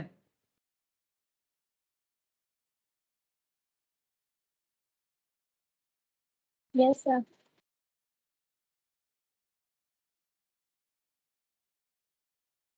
यहाँ पर एक कॉन्सेप्ट दिया है सप्लाई का, अब इनफाइनाइट इलास्टिसिटी समझ में आ गया। Sir in some cases elasticity of supply is not constant but varies over the supply curve. अब एक यहाँ पर नीचे ग्राफ है जो बताते हैं in case an industry with limited capacity for production, मानो कि किसी पर्टिकुलर कंपनी है, उसका प्रोडक्शन कैपेसिटी लिमिटेड है। एक रियल लाइफ सिचुएशन हो सकता है कि आपके पास ज़्यादा प्लांट में जगह नहीं है या फिर आपका प्लांट का कैपेसिटी लो है। तो for low level of quantity supplied firms respond substantially to change in price. क्योंकि क्वांटिटी सप्लाइड लो लेवल में है तो फर्म ने जो रिस्पॉन्स दिखाया वो substantially change in price. When there is a small rise in price from P1 to P2, price में अगर थोड़ा सा परिवर्तन हुआ, प्राइस 1 से price 2, quantity supplied increase more than proportionately for Q1 to Q2। In this reason firms idle capacity, firm का जो idle capacity है, ठीक है, मतलब जो कैपेसिटी फर्म यूज नहीं कर रहा था, एंड व्हेन प्राइस राइज, जब दाम बढ़ा, तो respond bye increase in quantity supplied using idle capacity available. जो कैपेसिटी वो लोग अनयूज करके रखा था उसको यूज करना चालू कर दिया। So once firm reach their full capacity, further increase in production is possible only by building new plants and incurring expenses toward this. To induce farms to increase output, price must rise substantially. Price must rise substantially and supply becomes less elastic. Sir कुछ समझ में नहीं आया है ना sir? समझ में नहीं आया ना? आया समझ में आप लोगों को कि यहाँ पर हुआ क्या? यहाँ पर इस एक फार्म की प्रोडक्शन कैपेसिटी के बारे में बात किया sir. Supply curve of industry with limited production capacity.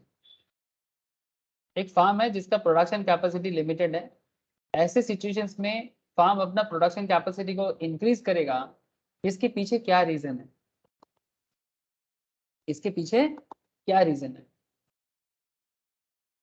Sir? देखो अगर मैं आपको ग्राफ के थ्रू से समझाने का कोशिश करूं, थोड़ा सा पेशेंस के साथ देखो, एक्स एक्सिस, वाई एक्सिस, ये तो ग्राफिकल प्रेजेंटेशन का एक रूल है, तो और क्या समझाऊं मैं।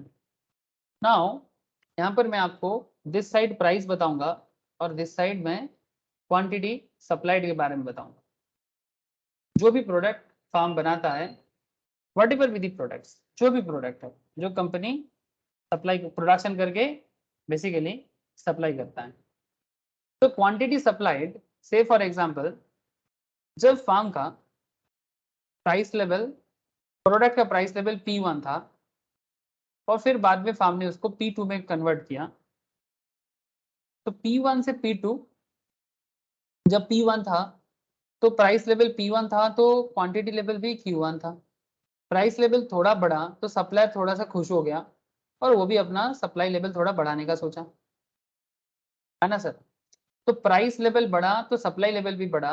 तो इस तरह से सिचुएशंस में हम लोग ऐसे बोल सकते हैं कि इलास्टिसिटी ग्रेटर देन 1 है ना, बिकॉज प्राइस लेवल में भी इंक्रीज और सप्लाई लेवल में भी इंक्रीज, मतलब change in quantity and change in price.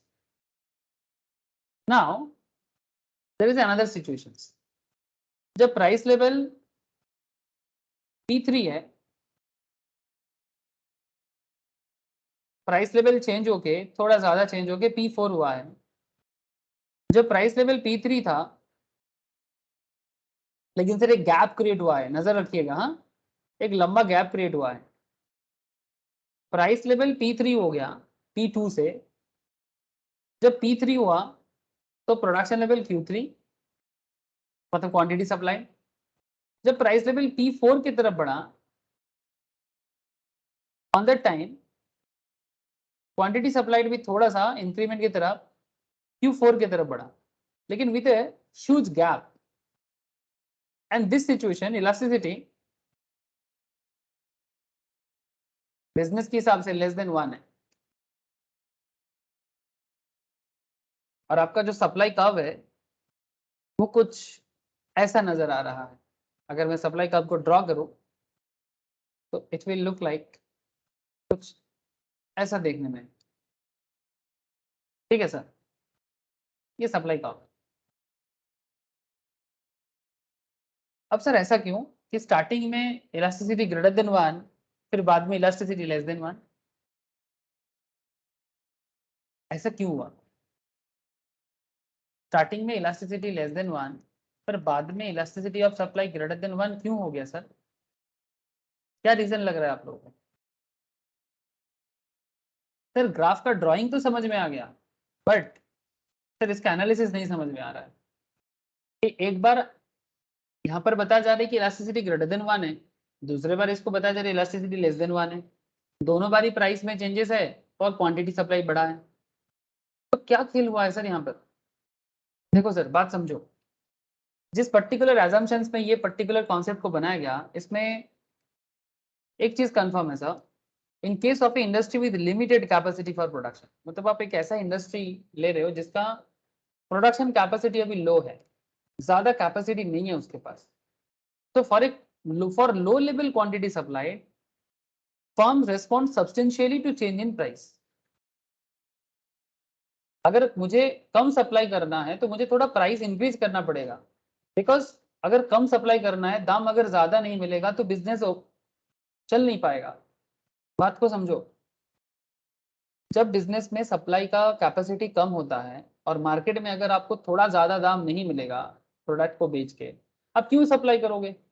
तो पहले मानो कि अगर प्रोडक्ट बेच के आपको 100 मिलता था, आप चाहते हो कि 100 में नहीं, उसको 120 मिले, ठीक है?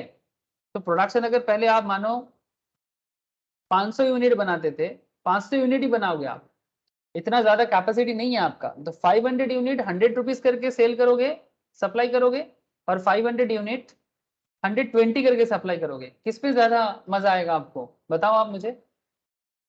एक सप्लायर के हिसाब से सोचो, आपका लिमिटेड कैपेसिटी है, 500 प्रोडक्शन कर सकते हो आप, 100 करके बेचोगे कि 120 करके बेचोगे? क्या लाइक करोगे सर, बोलो ना, एक सप्लायर के सोच के साथ सोच मिलाओ अपना। 120। No doubt. Now the quantity supplied increases more than proportionately, that is Q1 to Q2, है ना? क्वांटिटी सप्लाई भी बढ़ेगा, है ना? अब क्वांटिटी सप्लाई में भी आप प्राइस भी बढ़ाया और क्वांटिटी सप्लाई भी आप बढ़ाना चाहते हो क्योंकि दाम बढ़ा रहे हो सर, तो क्वांटिटी सप्लाई यहाँ पर आपने दाम बढ़ाया, प्राइस भी बढ़ा, तो क्वांटिटी भी आप बढ़ा रहे हो, ठीक है? तो नाउ जब प्राइस P1 से P2 हो रहा है, तो quantity supplied increase more than proportionately, that is Q1 to Q2। अब ये 500 की जगह, क्योंकि ज्यादा दाम मिल रहा है, आप थोड़ा सा और ज्यादा बेचना चाहते हो, 500 की जगह 510। In this regions firms have idle capacity, मतलब फार्म के पास ना कुछ एक्स्ट्रा कैपेसिटी पड़ा हुआ है जो फार्म यूज नहीं करता है, and therefore when price rises they respond bye increase in quantity supplied. अब जैसे वो जो एक्स्ट्रा बिजनेस के पास कैपेसिटी था बट वो उसको यूज नहीं करता था, अब क्योंकि मार्केट में थोड़ा सा सप्लाई बढ़ा है, उसका सप्लायर देख रहा है क्योंकि प्राइस बढ़ा है, तो क्यों ना जो आइडियल कैपेसिटी मेरे पास होता था उसको मैं अभी यूज करूं। तो क्योंकि मार्केट में प्राइस बढ़ना चालू हुआ, they respond by increase in quantity supplied, 500 से 510 कर दिया, आइडियल कैपेसिटी जो अवेलेबल था उसको यूज करना चालू कर दिया, ठीक है? तो once firms reach their full capacity, अब धीरे धीरे फार्म मानो कि पहले अपना 80% यूज करता था कैपेसिटी का, फार्म पहले मानो टोटल कैपेसिटी 100% है, 80% यूज करता था, 20% यूज नहीं करता था। अब जो एक्स्ट्रा 20% है उसको भी यूज करना चालू कर दिया, बिकॉज मार्केट में दाम मिल रहा है, सप्लाई बढ़ा, और इसलिए क्वांटिटी सप्लाई भी बढ़ा और प्राइस भी थोड़ा बढ़ गया। तो फार्म का रिस्पॉन्स में क्या हुआ, जो एक्स्ट्रा कैपेसिटी फार्म के पास था उसको भी फार्म ने यूज कर दिया। तो further increase in production is possible. तो once firms reach their full capacity, और फुल कैपेसिटी यूज करके फार्म 500 की जगह 510 यूनिट, या फिर थोड़ा मैं ज्यादा कर देता हूँ, 20% एक्स्ट्रा यूज करके फार्म 550 यूनिट प्रोडक्शन कर लेता है। ध्यान से बात को सुनो, 80% कैपेसिटी को यूज करके फार्म 500 यूनिट प्रोडक्ट बनाता था, तब दाम 100 था। लेकिन जैसे ही मार्केट में थोड़ा सा इंक्रीज इन प्राइस लेवल हुआ, फार्म 120 टका करके बेच रहा है, लेकिन फार्म को एक्स्ट्रा प्रोडक्शन सप्लाई को बढ़ाने के लिए 20% एक्स्ट्रा जो आइडियल कैपेसिटी है उसको बढ़ाना पड़ा, तब फार्म 550 यूनिट ही बना पाया। लेकिन फार्म के पास और कोई जगह नहीं है, मतलब फर्दर मार्केट में सप्लाई करने का जगह है, बट फार्म के पास और कोई एक्स्ट्रा कैपेसिटी नहीं है। Try to understand. अब ऐसे हालत में फार्म क्या करेगा? ऑब्वियसली एक न्यू प्लांट बिठाना पड़ेगा। हाँ सर, न्यू प्लांट चाहिए कि नहीं चाहिए?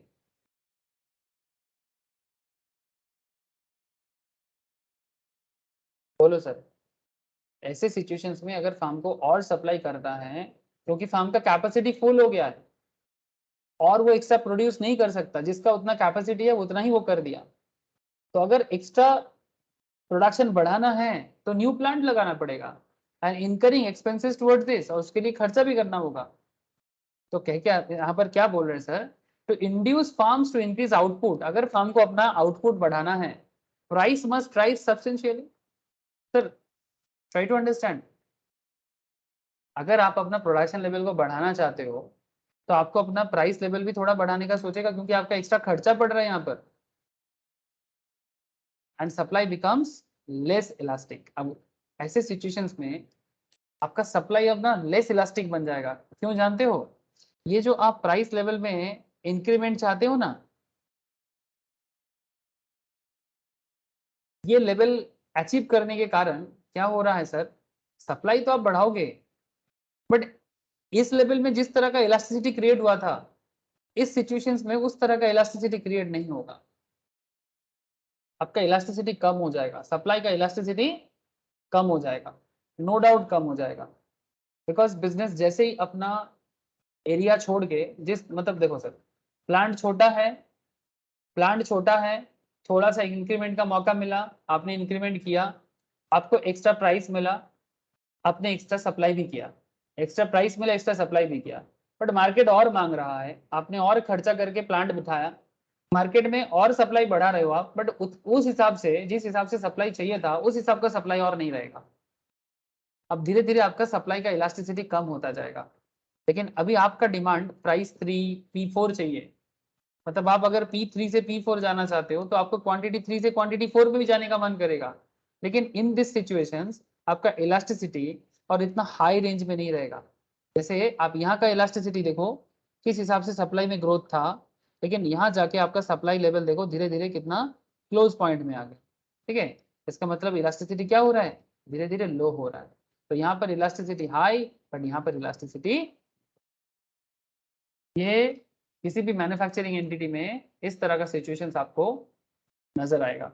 सर इसका यूज जब आप लोग कॉस्टिंग पढ़ोगे ना, इंटरमीडिएट लेवल में आप मैम के पास कॉस्टिंग पढ़ोगे, तब आपको समझ में आएगा, कॉस्टिंग में, ऑपरेशन मैनेजमेंट में। ठीक है, ये सब पेपर आता है सर, जो लोग कॉस्ट अकाउंटेंसी का पढ़ाई करता है, या फिर जो लोग चार्टर्ड अकाउंटेंसी का पढ़ाई करता है, इवन जो लोग कंपनी सेक्रेटरी का भी पढ़ाई करता है, उन सभी को ये कॉस्टिंग का या operation management specially cost accountant करते हैं, बट नॉर्मली कॉस्टिंग सबको करना पड़ता है। तो आपको इस तरह का कॉन्सेप्ट के बारे में जानने का बहुत मौका मिलेगा, और विथ कैलकुलेशंस कि क्या कंपनी प्राइस इंक्रीज करेगा, क्या कंपनी अपना क्वांटिटी सप्लाई बढ़ा पाएगा। ठीक है, थोड़ा सा एडवांस लेवल डिस्कशन है, but I hope you understand कि क्यों अपर लेवल में जाके, मतलब जब कंपनी अपना प्रोडक्शन लेवल को और ज्यादा करने के लिए एक्स्ट्रा प्लांट बिठाता है, क्यों कंपनी का इलास्टिसिटी कम हो जाता है। सर समझ में आया कि नहीं आया? बोलो बोलो सर बोलो, क्या डाउट है वो भी पूछो।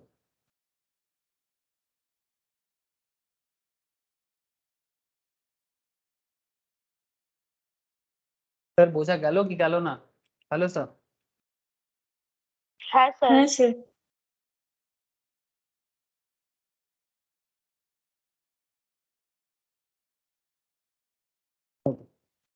नाउ अभी हम लोग सर थोड़ा मेजरमेंट ऑफ इलास्टिसिटी की तरफ बढ़ेंगे। Measurement of supply elasticity. अब ये सप्लाई इलास्टिसिटी को मेजर करने के लिए डेरिवेटिव का कुछ यूज होता है। अभी हम लोगों को डेरिवेटिव नहीं सीखना है सर, ज़्यादा डेरिवेटिव में दिमाग नहीं लगाना है। हमें बस डेरिवेटिव को यूज करके कैसे इलास्टिसिटी किया जाता है, बाकी डेरिवेटिव हम मैम, जब मैम के पास जो लोग मैथ्स का क्लास करते हो, जब मैम आपको डेरिवेटिव सिखाएगा, स्पेशली चार्टर्ड में थोड़ा मौका मिलता है, सीएमए में थोड़ा सा डेरिवेटिव का एरिया होता है, ठीक है। सीएस में ऐसा कोई मैथमेटिक्स का जगह है नहीं, तो अभी ज़्यादा दिमाग नहीं लगाना है। जस्ट आप सप्लाई इलास्टिसिटी को मेजर करने के, डेरिवेटिव का नॉर्मल मतलब क्या होता है, जो है नहीं उसको डिराइव करना, जो आज नहीं है कल हो सकता है उसको डिराइव करना। उसके लिए डेरिवेटिव का जैसे डी वाई डी एस का फॉर्मूला होता है ना, वो फॉर्मूला का यूज करके इसको बनाया जाता है। तो just look at this, the elasticity of supply can be considered with reference to given point on the supply curve or between 2 points on the supply curve. So when elasticity is measured at a given point, जब elasticity हम लोग किसी particular point में determine करते हैं, it is called point elasticity. Just as demand में भी हम लोगों ने इस तरह का point elasticity of demand भी किए थे, इसी तरह से सप्लाई में भी point elasticity of supply भी होता है। इसको यूज करने के लिए एक फॉर्मूला होता है, elasticity of supply equals to dp by मतलब प्राइस में चेंजेस, उसका डिराइवेटिव, और फिर इधर आपका P बाई Q, ठीक है। अब ये जो dy dx का जो कॉन्सेप्ट है ना, ये बेसिकली मैथमेटिक्स से उठाया गया, ठीक है, dy dx। अब इसको ना जस्ट यूज करना सीखो, dq by dp into P by Q, basically और कुछ नहीं हुआ। dq बाई dp मतलब क्वांटिटी में ये p नहीं होगा, ये बेसिकली dq होगा, ठीक है। यहाँ पर ठीक किया गया, dq बाई dp, ये फॉर्मूला सही है, वहां पर थोड़ा सा प्रिंटिंग मिस्टेक। मतलब dq मतलब derivative of quantity, derivative of price into original price by quantity. अब इसको यूज करने के लिए एक सप्लाई फंक्शंस आपको दिया है। सप्लाई फंक्शंस देखो, आपको q का वैल्यू देके रखा है -100 प्लस 10p, ये आपको गिवन है। इलास्टिसिटी ऑफ सप्लाई में सप्लाई का फंक्शन दिया है quantity equals to -100 plus 10p, तो जस्ट पुट इट हियर। मतलब आपको बस dq बाई dp में इसको पुट करना है। अब dq बाई dp का वैल्यू भी दिया है 10 एंड आपका P दिया है 15, क्वांटिटी के बारे में आपको बोला है, जो फंक्शन यहाँ पर दिया है 100 प्लस। अब देखो यहाँ पर बस पुट किया, क्या किया गया, 10p के जगह, P के जगह प्राइस कितना है, ये देखो प्राइस 15 है ना, तो प्राइस की जगह जस्ट 15 पुट किया, और बाकी तो इक्वेशंस में गिवन है, ठीक है। इक्वेशंस में गिवन है Q equals to -100 plus 10 into price, तो 10 इंटू प्राइस कितना है 15, और Q का यहाँ पर दिया है सर 50, ठीक है। सो यहाँ पर देखो तो अल्टीमेटली Q का वैल्यू कितना आ गया, 15 इंटू 10 150, 150 माइनस 150, तो Q इक्वल्स टू क्या हो गया 50। सो इलास्टिसिटी ऑफ सप्लाई क्या हो जाएगा, इलास्टिसिटी ऑफ सप्लाई हो जाएगा आपका dq बाई dp का फॉर्मूला में हम लोग निकाल लिए ना 50, सो मतलब 50 इधर हो गया। तो अगर हमें ये मिल जाता है q इक्वल्स टू अगर 50 हो जाता है, तो हम इजीली यहाँ से ये कैलकुलेट कर सकते हैं, ये जो dq by dp equals to 10 है ना, ये 10 को यहाँ से ले लिए, और 15 जो हमारा प्राइस लेवल है, ठीक है, और q हमारा 15 है, तो 10 इंटू 15 बाई 50। मतलब ऑलरेडी जो इन्फॉर्मेशन गिवन था और ये जो इक्वेशन यहाँ पर दिया था, उसको बस हम लोगों ने यूज किया। अगर आप इसको यूज करते हो तो आपका इलास्टिसिटी ऑफ सप्लाई 3 आता है। अब 3 का क्या मतलब है कि ये इलास्टिसिटी ग्रेटर देन 1 है, ये इलास्टिसिटी ग्रेटर देन 1। अब ये डेरिवेटिव का फॉर्मूला यूज किया गया मैथमेटिक्स का। जब आप लोग मैथ सीखोगे आपको थोड़ा सा हेल्प जरूर हो जाएगा, बट ज्यादा जरूरी यहाँ पर नहीं है। हमें बस इक्वेशन को यूज करना है और पुट करना था। हम लोगों ने पुट किया और इलास्टिसिटी ऑफ सप्लाई का वैल्यू हम लोगों ने निकाल लिया। यहाँ पर ये देखो सर बोल के रखा है dq by dp is differentiation of the supply function with respect to price and p and q refer to price and quantity respectively। ये जो dq dt हम लोगों ने यूज किया, ये dq dt इक्वल्स टू 10 जो है ये डिफरेंशिएशन से निकाला गया है, जो मैथमेटिक्स का डिफरेंशिएशन का या डेरिवेटिव का फॉर्मूला से निकाला गया है, वो आपको यहाँ पर गिवन था। तो आपको उसके बारे में ज्यादा यहाँ पर दिमाग और नहीं लगाना। सर एक बहुत ही इंटरेस्टिंग सेलिब्रेटेड एक फॉर्मूला है आर्क इलास्टिसिटी का, ये डिमांड के लिए भी यूज किया जाता है। आर्क इलास्टिसिटी, आर्क का मतलब क्या होता है, आर्क का मतलब होता है प्रेशर पॉइंट। आर्क का मतलब क्या होता है, प्रेशर पॉइंट। ठीक है। सप्लाई में भी मैंने, डिमांड में भी इसके बारे में डिस्कशन किया गया है। तो इस तरह का यहाँ पर भी यूज किया जाता है कि प्रेशर पॉइंट में सप्लाई में क्या चेंजेस हो रहा है। तो उसमें भी एक फॉर्मूला आता है, ये थोड़ा सा आपको याद रखना है।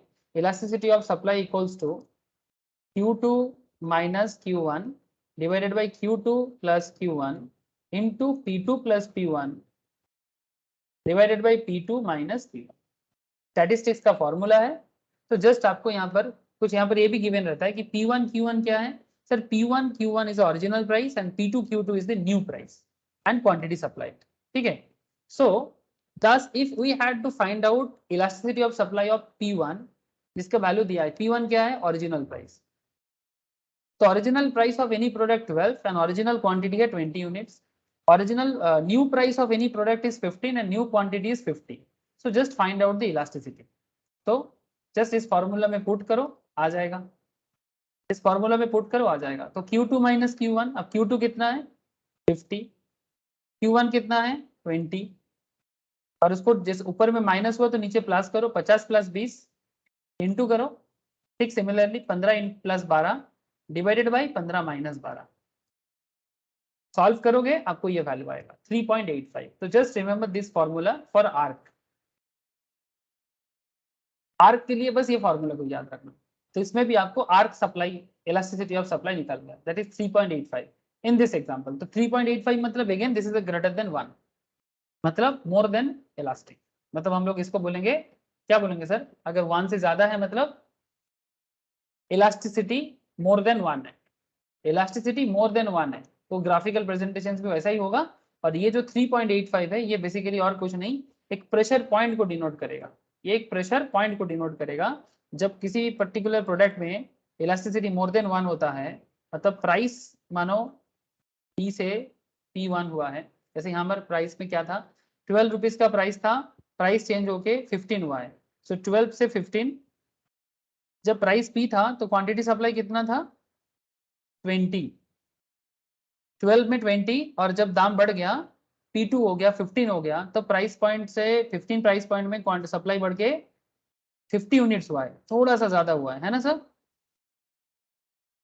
थोड़ा सा ज्यादा हुआ है, इसीलिए तो 3.85 भी है, तो ज्यादा तो होगा। तो इसका जो चेंजेस है, और इसका चेंजेस ज्यादा है। तो यहाँ पर जो सप्लाई ग्राफ कार्व है, जो सप्लाई ग्राफ है वो इस तरह से दिखेगा, ये सप्लाई है। लेकिन यहाँ पर मेन खेल कहाँ बना है कि दाम के इतने से परिवर्तन में क्वांटिटी का जो चेंजेस हुआ है, और इसके कारण आपका ग्राफ देखने में जो दिख रहा है ना, इस पे एक प्रेशर पॉइंट क्रिएट हुआ है। किस पॉइंट में क्रिएट हुआ है, ये जो एरिया है ना, ये एरिया में बेसिकली प्रेशर आ रहा है। देखो, बिकॉज यहाँ पर दाम में परिवर्तन हुआ तो यहाँ पर क्वांटिटी में परिवर्तन हुआ। यू अंडरस्टैंड सर, ये जो प्रेशर सिचुएशंस या आर्क सिचुएशन क्रिएट हो रहा है ना, ये आर्क सिचुएशन इस पर्टिकुलर एरिया में क्रिएट हो रहा है। बिकॉज यहाँ पर अगर दाम चेंज ना होता तो यहाँ पर भी सप्लाई में चेंजेस ना दिखता। सो ये दिस सिचुएशंस के कारण यहाँ पर जो ग्राफ में परिवर्तन है, this is the arc situation, this is the arc situation, और कुछ नहीं। तो इसको आर्क इलास्टिसिटी कहते हैं। मतलब कितना प्रेशर हुआ है दाम बढ़ने के कारण सप्लाई में, कितना प्रेशर पॉजिटिव है, कितना प्रेशर नेगेटिव है, और कुछ नहीं सर, और कुछ नहीं। तो आपको उसके लिए ये फॉर्मूला का हेल्प थोड़ा लेना पड़ेगा, कभी डेरिवेटिव से, कभी स्टैटिस्टिक्स। तो ये है मेजरमेंट ऑफ इलास्टिसिटी। ये measurement of elasticity of supply का दो एरिया था, एक आर्क और एक हो गया आपका पॉइंट। ठीक है, पॉइंट के लिए डेरिवेटिव को यूज किया गया। अब नीचे आते से determinants of elasticity of supply. मतलब सप्लाई का डिटर्मिनेंट्स क्या है, ये तो मैंने ऑलरेडी बता दिया आपको कि सप्लाई किस किस के ऊपर डिपेंड करता है। ठीक है, इसमें मेनली 9 पॉइंट आता है सर, इलास्टिसिटी ऑफ सप्लाई का डिटर्मिनेंट्स क्या है। तो मतलब सप्लाई तुम किस पे डिपेंड करते हो, सप्लाई का इलास्टिसिटी किस किस पॉइंट पे डिपेंड करता है, किसी भी प्रोडक्ट का सप्लाई किस किस पॉइंट पे डिपेंड करता है। मतलब what is the determinants of elasticity of supply. So please try to understand now कि सप्लाई का इलास्टिसिटी किस पे डिपेंड करेगा। सर ध्यान से सुनो, the price elasticity of supply depends on flexibility sellers have. Seller का कितना फ्लेक्सिबिलिटी है to change the amount of good they produce and sell, कितना प्रोडक्शन वो कर पाता है और कितना सेल कर पाएगा। The more easily sellers can change the quantity they produce, the greater the price elasticity of supply. जितना ज्यादा प्रोडक्शन वो कर पाएगा, कौन, सेलर, जितना ज्यादा प्रोडक्शन कर पाएगा उतना ज्यादा इलास्टिसिटी, प्राइस इलास्टिसिटी उनके पास रहेगा। ये एक जनरल डिटर्मिनेंट्स है इलास्टिसिटी ऑफ सप्लाई का। If increase in production causes substantial increase in cost, अगर मार्केट में प्रोडक्शन बढ़ने के कारण थोड़ा बहुत कॉस्ट भी इंक्रीज होता है, producers will have less incentive to increase quantity supplied to respond to increase in price, and therefore price elasticity would be less. If there are constant costs or negligible rise in cost as output increases, supply will be elastic. Products that involve more complex production process or require relatively longer time to produce exhibit lower elasticity of supply. For example, supply of aircraft and cruise ships is less elastic compared to supply of motorbikes. Interesting fact है ना? Interesting fact है। Motor bike का elasticity high है supply का, but compare to aircraft का elasticity लो है। ऐसा क्यों सर? बिजनेसमैन की दिमाग लगाओ तब समझ में आएगा।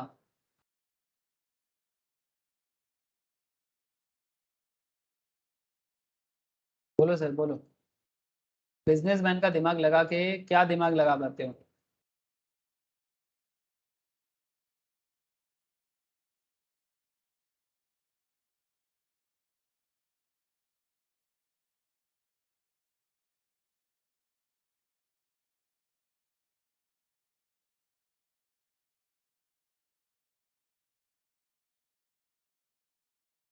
InterGlobe aviation, InterGlobe aviation sir, Bharat में कुछ एविएशन कंपनी है सर, ठीक है, जो बेसिकली एरोप्लेन बनाने का काम करता है। उसमें मोस्ट प्रोबेबली मुझे नाम थोड़ा सा मुझे ढूंढना पड़ रहा है। ये लोग तो एयरलाइंस चलाता है एविएशन।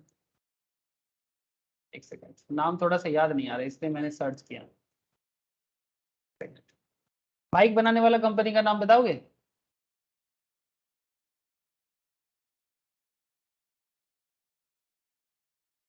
बाइक बनाने वाला कंपनी का नाम बताओगे?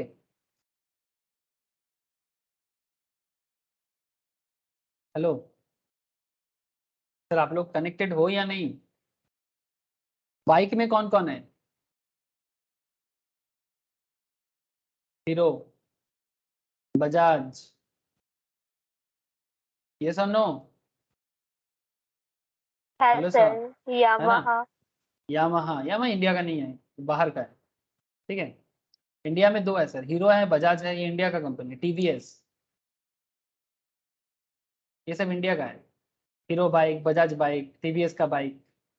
और ये देखो कुछ कंपनीज है जो बेसिकली इंडिया में एरोप्लेन बनाता है, जिसमें एक है आपका हिंदुस्तान एरोनॉटिक्स लिमिटेड, ठीक है, electronics corporation of India, Boeing India private limited, BrahMos aerospace private limited, Bharat dynamics limited. इसमें मैं आपको अगर अगर हल के बारे में बताऊं, हल मतलब बहुत ही फेमस कंपनी है sir, Hindustan aeronautics,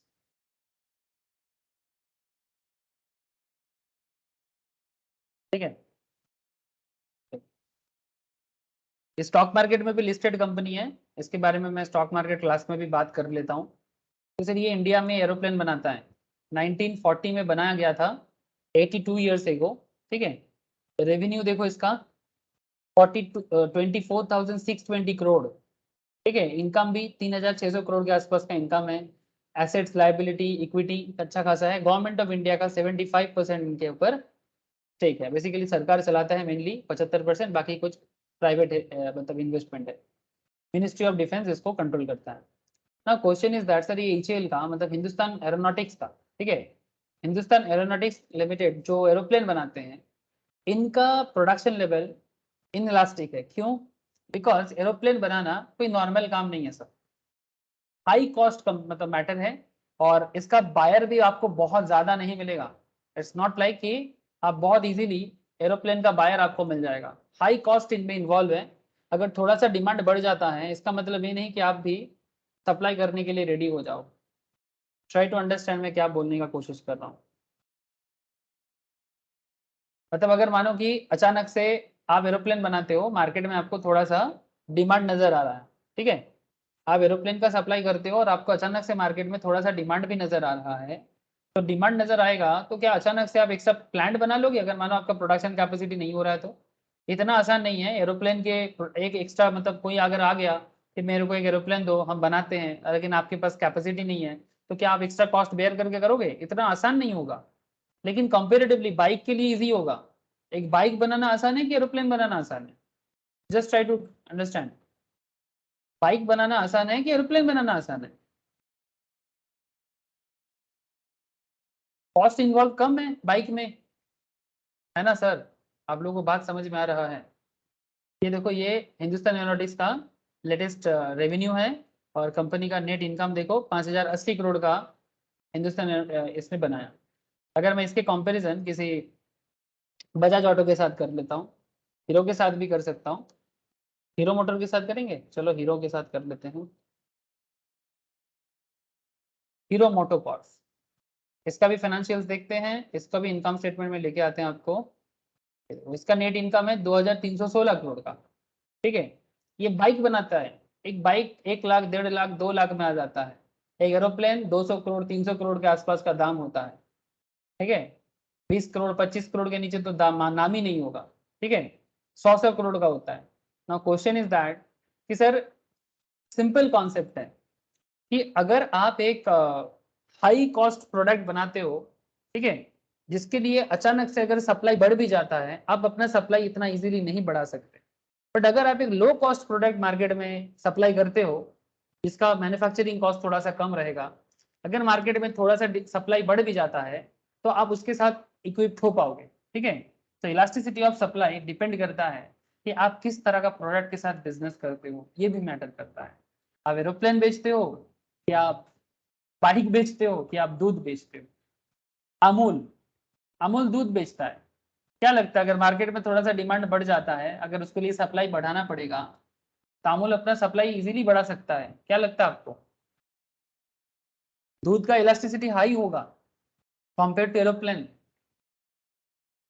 M I right और रॉन्ग सर? मतलब ये मेरा ओपिनियन नहीं है, आप इकोनॉमिक्स का दिमाग लगाओ कि अगर मार्केट में इतना आसान होता, इवन मोबाइल, इंडिया में मोबाइल टेक्नोलॉजी भी आज इतना भी ज़्यादा इम्पोर्टेंट है, पर फिर भी इंडिया में सप्लायर उतना नहीं हो रहा है जितना होना चाहिए। सो जहाँ पर भी स्पेशल स्किल का जरूरत है, जहाँ पर कॉस्टिंग हाई है, उसके केस में सप्लाई इनइलास्टिक हो जाता है। बट जो थोड़ा इजी है, जो मार्केट में थोड़ा सा हाई सप्लाई हो सकता है, वहाँ पर इलास्टिसिटी थोड़ा बढ़ जाता है। इसीलिए यहाँ पर बताया जा रहा है sir, if increase in production causes substantial increase in cost, producers will have less incentive to increase quantity supplied in response to increase in price, and therefore price elasticity supply would be less. But if there are constant cost or negligible rise in cost, अगर मतलब cost में उतना changes नहीं है but output बढ़े जा रहा है, supply will be elastic. Product that involve more complex production process, जैसे कि एरोप्लेन, ठीक है, जैसे एरोप्लेन, एरोप्लेन में प्रोडक्शन कॉस्ट हाई है, कॉम्प्लेक्स प्रोसेस है, बट बाइक में लो है। तो बाइक का इलास्टिसिटी हाई होगा, एरोप्लेन का इलास्टिसिटी लो होगा कंपेरिजन। सर समझ में आया सर? ये एकदम बिजनेसमैन का सोच है सर। अगर आप बिजनेसमैन के पैर में पैर लगाते हो ना, तो आपको समझ में आएगा कि कॉन्सेप्ट किधर जा रहा है। Second point is the longer the period of time, the more responsive the quantity supplied to changes in price and the greater the supply elasticity. Shorter time period does not allow sellers sufficient time to find resources and alternatives and to adjust their production decision to changes in price. In the long run, firm can build new plants or new farms, but short run में just not possible and may be able to enter the market and increase the supply. तो short run में supply increase करना इतना easy नहीं है, but long run में supply increase करना easy है. Supply is more elastic when there is a large number of producers and there is high degree of competition. क्या लगता है, बाइक में कंपटीशन ज्यादा है कि एरोप्लेन में कंपटीशन ज्यादा है? Tell me sir. Bike market में कंपटीशन ज्यादा है कि एरोप्लेन मार्केट में कंपटीशन ज्यादा है? अरे बोलो। सर बाइक में। Obviously, the supply is more elastic when there is a large number of producers and there is high degree of competition. But supply elasticity is also higher when there are fewer barriers of entry into the market. और एक चीज भी है, supply elasticity थोड़ा higher side में भी हो सकता है अगर मार्केट में ज्यादा लोग एंटर नहीं कर सकता, fewer barriers entry into the market. मतलब हर कोई चाहे तो जिस मार्केट में इतना इजीली एंटर नहीं कर सकता, मतलब क्या बताऊं आपको, मतलब सब्जी मार्केट में हर कोई एंटर कर सकता है। एंटर मतलब यहाँ पर मैं सप्लायर का बात कर रहा हूँ।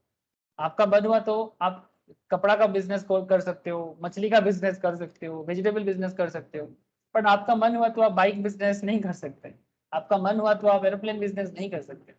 हाई अमाउंट ऑफ मनी चाहिए, हाई अमाउंट ऑफ स्किल्स चाहिए, है ना, तब जाके हो सकता है। इट्स लाइक दैट, ठीक है। सो supply will B elastic if farms not working to full capacity. If spare production capacity is available with the farms, they can increase output with the rising cost. The greater the spare capacity available, the greater will be the elasticity of supply. Firm के पास जितना extra spare capacity रहेगा उसके लिए उतना ज्यादा supply elastic रहेगा। अगर बिजनेस के पास स्पेयर कैपेसिटी कम है, मतलब कंपनी अपना फुल लेवल यूज कर रहा है, तो सप्लाई को बढ़ा नहीं पाएगा। सिंपल बात है, से फॉर एग्जांपल आपके पास एक प्रिंटर है और प्रिंटर का कैपेसिटी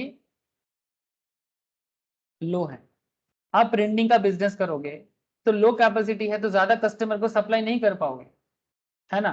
लेकिन मानो कि आपका प्रिंटर का कैपेसिटी हाई है, मार्केट में जितना सप्लाई अभी आप देते हो आप उसको कवर कर लेते हो, कल अगर मार्केट में सप्लाई बढ़ाना जरूरी पड़े तो आपके पास स्पेयर कैपेसिटी होगा।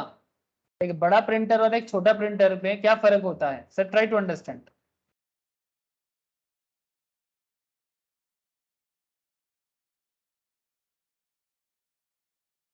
आपको मैं प्रिंटर से ही समझा दे रहा हूँ। चलो मैं आपको एप्सन में लेके जाता हूँ, एप्सन कैनन कहीं पर भी जा सकते हैं। से फॉर एग्जांपल आपके पास प्रिंटर चाहिए, ठीक है। अब प्रिंटर डिफरेंट काइंड ऑफ होता है। जैसे मानो कि अगर आपके पास if you have printer like this, ये थोड़ा सा बिजनेस टाइप के हैं, इसका कैपेसिटी हाई है, ठीक है। इट्स अ ये बिजनेस के लिए जरूर अच्छा है और थोड़ा सा हाई कैपेसिटी, ठीक है ना sir. But if you have this printer with मतलब इन योर प्रीमाइसेस और इन योर शॉप, तो मानो कि करेंटली आप डेली 500 पेजेस प्रिंट करते हैं और आपके पास ये वाला प्रिंटर है, इसका कैपेसिटी है डेली कम से कम ये 1500 पेज प्रिंट आउट कर देगा। इसका मतलब आपके पास स्पेयर कैपेसिटी है सर। इसका कैपेसिटी 1500 पेजेस है, आप 500 पेज ही निकाल पाते हो। कल अगर मार्केट में सप्लाई बढ़ जाता है, आपको क्या एक्स्ट्रा प्रिंटर लेना पड़ेगा? हेलो, कल अगर मार्केट में 500 की जगह और 500 पेज प्रिंट करने का आपको जरूरत पड़े, if you need to print more print, if you need to give more print, means if you want to extra 500 print, if you want extra 500 print, do you need to buy new printer? Hello sir, or your existing printer can do that? Hello, just confirm me। एक interesting fact बता रहा हूं मैं आपको।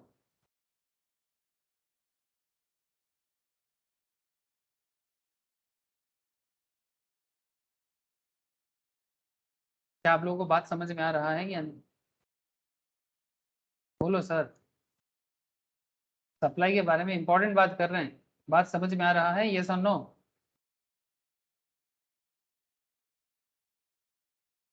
किसी का कोई आवाज नहीं आ रहा है? राजन्ना, श्रद्धा, सनोन, बोलो सर। राज का आवाज ही नहीं आ रहा है। कौन है? नयनी, नयनी आवाज पाচ্ছি ना, बोलो सर। बात समझ में आ रहा है कि नहीं? यस ना। तो आपको अलग से कोई प्रिंटर खरीदने का जरूरत नहीं है, आपका एग्जिस्टिंग प्रिंटर में स्पेयर कैपेसिटी है। But suppose you have printer like this, जिससे आप डेली 500 कर देते हैं, उसका मैक्सिमम कैपेसिटी है। अब अचानक मार्केट डिमांड बढ़ जाए तो आपको न्यू प्रिंटर लेना पड़ेगा, एक नहीं ऐसा 3 प्रिंटर लेना पड़ेगा। तो अगर आपके पास स्पेयर कैपेसिटी रहेगा ना प्लांट पे, तो आपका इलास्टिक हो जाएगा सप्लाई। बट अगर आपके पास कैपेसिटी नहीं रहेगा ना, तो इनइलास्टिक हो जाएगा आपका सप्लाई। सिंपल है, ठीक है। इफ की raw materials and inputs are easily cheaply available, अगर मार्केट में जो, अगर आप प्रिंटिंग बिजनेस करते हो, अगर इंक वगैरह इजीली अवेलेबल है, then supply will be elastic. If drawing productive resources into industry is easier, अगर इजीली ड्रॉ कर सकते हैं, the supply curve will be more elastic. In case it is difficult to procure resources economically, अगर सस्ता में चीज नहीं मिलता है, बाहर से लाना पड़ता है, the product cost of production increase हो जाएगा एंड सप्लाई बिकम्स इनइलास्टिक हो जाएगा, लेस इलास्टिक हो जाएगा. अगर फार्म के पास adequate stock of raw materials है, कंपोनेंट्स है, फिनिश्ड प्रोडक्ट्स है, they will be able to respond with higher supply as price rises. Generally, those commodities which can be easily and inexpensively stored without losing value may have elastic supply. अगर आपके पास extra capacity वाला product है, market में stock भी available है, अगर market में अचानक से डिमांड बढ़ जाए ना, तो आप अपना सप्लाई बढ़ा के प्रॉफिट कर पाओगे, सप्लाई भी आपका इलास्टिक रहेगा. सो एडिक्वेट स्टॉक होना भी एक इलास्टिसिटी का मेजर है. The case which the factor substitution can be made and the cost of such factor substitution also determine price elasticity of supply. The factor of production used in the production of the commodity are available and can easily substitute or increased, then the farms will be able to produce quickly and respond to an increase in price. मतलब अगर किसी कारण से आपको production बढ़ाना पड़ रहा है और उसके लिए प्रोडक्शन कॉस्ट आप इजीली सब्स्टिट्यूट कर सकते हो, तो इन दैट केस ऑल्सो आप सप्लाई को इलास्टिक कर सकते हो. बट अगर आपके पास सब्स्टिट्यूट करने के लिए प्रॉपर नहीं है, प्रॉपर स्पेशलाइज चीज नहीं है, तो फिर उसका सप्लाई होना मुश्किल है. जैसे एक example, if a production process involves use of materials which are in short supply और those that take longer delivery period which are highly specialised, then supply of elasticity will be low. If the labour employed in scarce और are required to be highly skilled, अगर high skilled labour चाहिए, जैसे कि physicians in health care industry, chartered accountant in accounting service, ये highly skilled knowledge है sir, तो इनका elasticity हमेशा लो है. ठीक है, बिकॉज एक चार्टर्ड अकाउंटेंट बनने में बहुत पापड़ बेलना पड़ता है, एक हेल्थ केयर इंडस्ट्री में एक्सपर्ट्स डॉक्टर बनने में बहुत पापड़ बेलना पड़ता है. हर कोई इजीली इस फील्ड में नहीं आ सकता और हर कोई बन नहीं सकता. तो फिर जिस फील्ड में स्किल्ड लेबर का अभाव है, वहां पर कैपेसिटी भी, इलास्टिसिटी ऑफ सप्लाई भी लो हो जाएगा. And if both capital and labour are occupationally mobile, मतलब अगर लेबर एंड कैपिटल इधर उधर होता है, then elasticity of supply for a product is higher than if capital and labour cannot easily switched. For example, a printing press can easily switch between printing magazines and getting cards. Similarly, falling price of particular vegetable encourage farmers to switch to production of another. Products which are more continuously produced have greater supply elasticity than those which are produced infrequently. जो product frequent basis में market में मिलता है, उसका supply elastic होता है, जो regularly नहीं मिलता उसका सप्लाई इनइलास्टिक होता है. ये बिजनेस के लिए बहुत इंपॉर्टेंट डेटा है सर, जो मैं आपको बता रहा हूँ कि मार्केट में किस चीज का बिजनेस करने से सप्लाई ज्यादा हो पाएगा, किसका बिजनेस करने से सप्लाई कम हो सकता है, ये सब इंपॉर्टेंट मैटर है. Expectation about future price also effect elasticity of supply. Expectation of substantial rise in price in future will make the seller respond less to a current rise in price. Future में दाम बढ़ेगा, अभी उतना response नहीं है. अगर अभी दाम बढ़ता है तो सप्लायर थोड़ा खुश होते हैं, फ्यूचर को क्या पता, अभी ज्यादा हो तो अच्छा है. ठीक है सर, ये सप्लायर का सोच था. सप्लायर के बारे में सारा इंपॉर्टेंट फैक्ट्स मैंने आपको बता दिए. लास्ट में आता है sir equilibrium price. What is equilibrium price? ध्यान से बात को सुनो. अगर आप डिमांड पढ़ चुके हो और अभी आपने सप्लाई भी पढ़ लिया, तो इक्विलिब्रियम समझना कोई बड़ा बात नहीं है. अभी मैं एक बार बोल देता हूँ, नेक्स्ट क्लास में मैं फिर से एक बार इक्विलिब्रियम के बारे में बात करूंगा. ठीक है, आप लोग घर पे एक बार गो थ्रू करना. ठीक है, आप देखना, आपको भी समझ में आ जाएगा. सर हमें क्या पता कि डिमांड, अगर प्राइस कम होता है तो डिमांड हाई होता है, और सप्लायर के केस में क्या है, प्राइस बढ़ता है तो सप्लाई बढ़ता है. यस ना. जैसे यहाँ पर देखो, जब प्रोडक्ट का प्राइस 5 है तो डिमांड देखो 6 है, लेकिन जब प्रोडक्ट 1 है तो डिमांड देखो 31 है. लेकिन सप्लाई के केस में उल्टा, जब प्राइस 5 है तो सप्लायर 31 क्वांटिटी सप्लाई करना चाहता है, पर प्राइस जब 1 है तब सप्लायर 6 क्वांटिटी सप्लाई करना चाहता है. So demand basically consumer driven है और सप्लाई बेसिकली शॉप मतलब सेलर ड्रिवन है. ठीक है, तो कहने का मतलब क्या है, price level high, demand low, but supplier wants to make more supply. इसमें प्राइस में क्या इफेक्ट पड़ता है, सर सप्लाई तो हाई होना चाहता है बट डिमांड नहीं है, तो किसको सेल करेगा? हेलो सर, सप्लायर बोल रहा है कि मैं 5% में 31 क्वांटिटी सप्लाई करना चाहता हूं, बट किसको सेल करेगा? डिमांड तो है नहीं ना। 31 सप्लाई होना चाहता है बट डिमांड तो 6 का है। हेलो, तो प्राइस का क्या होगा? क्या 5% का प्रोडक्ट और 5 रहेगा क्या? ऑटोमेटिकली प्राइस डाउनवर्ड हो जाएगा, बिकॉज सप्लायर चाहता है बट कंज्यूमर के साथ मैच नहीं कर रहा है। सिमिलरली जैसे ही देखो डाउनवर्ड के लिए प्राइस 4 हो गया, अब देखो डिमांड 6 से 12 हो गया, लेकिन सप्लायर अब देखो थोड़ा कम सेल करना चाहता है। कुछ सप्लायर ऐसे स्टॉक मार्केट में भी दिखता है, कुछ सप्लायर क्या लग रहा है नहीं नहीं इतना कम दाम में नहीं देना है मुझे, तो छह सप्लायर कम हो गया, इधर 6 सप्लायर कम हो गया तो इधर 6 कंज्यूमर ज्यादा हो गया, क्वांटिटी बेसिकली। अब दाम देखो, लेकिन यहाँ पर भी क्या प्रॉब्लम है, यहाँ 25 है, ये 12 है, लेकिन इसमें भी बात नहीं बन रहा है, तो मार्केट में सब डिमांड अभी भी लो है, डिमांड अभी भी लो है, तो डिमांड को और बढ़ाने के लिए सप्लाई को और थोड़ा कम होना पड़ेगा, तो प्राइस लेवल 3 हो गया। जैसे प्राइस 4 से 3 हो गया, अब डिमांड 12 से 19 हो गया, सप्लाई भी 25 से 19 हो गया, देखो दोनों मैच कर गया। लेकिन सर अगर डिमांड का प्रेशर हो तो डिमांड चाहते, कंज्यूमर चाहेगा कि दाम और कम हो के 2% हो जाए, कंज्यूमर का तो हमेशा ऐसे ही चाहिए ना, जितना सस्ता में मिले। 25 क्वांटिटी डिमांड करना चाहता है बट सप्लायर बोलते हैं भाई नहीं मुझे 12 से ज्यादा नहीं देना है। दाम 1 हो गया तो डिमांड वाले बोल रहे 31 चाहिए, बट कंज्यूमर बोल रहे मैं तो 6 ही दूंगा। तो ये दोनों चीज क्या बता रहे हैं, ये दोनों फैक्टर प्राइस को इंक्रीज कर रहा है, अपवर्ड कर रहा है। और यहाँ पर दोनों केस में, पहला 2 केस में प्राइस डाउनवर्ड हो रहा है, प्राइस कहाँ जाके मैच कर रहा है सर? 3%। तो जहां पर आके कंज्यूमर और सप्लायर मैच करता है उस एरिया में प्राइस डिटरमाइन होता है, और जिस दाम में मार्केट में प्राइस डिटरमाइन हो जाता है, दोनों मैच कर जाते हैं, उसको इक्विलिब्रियम प्राइस बोलते हैं।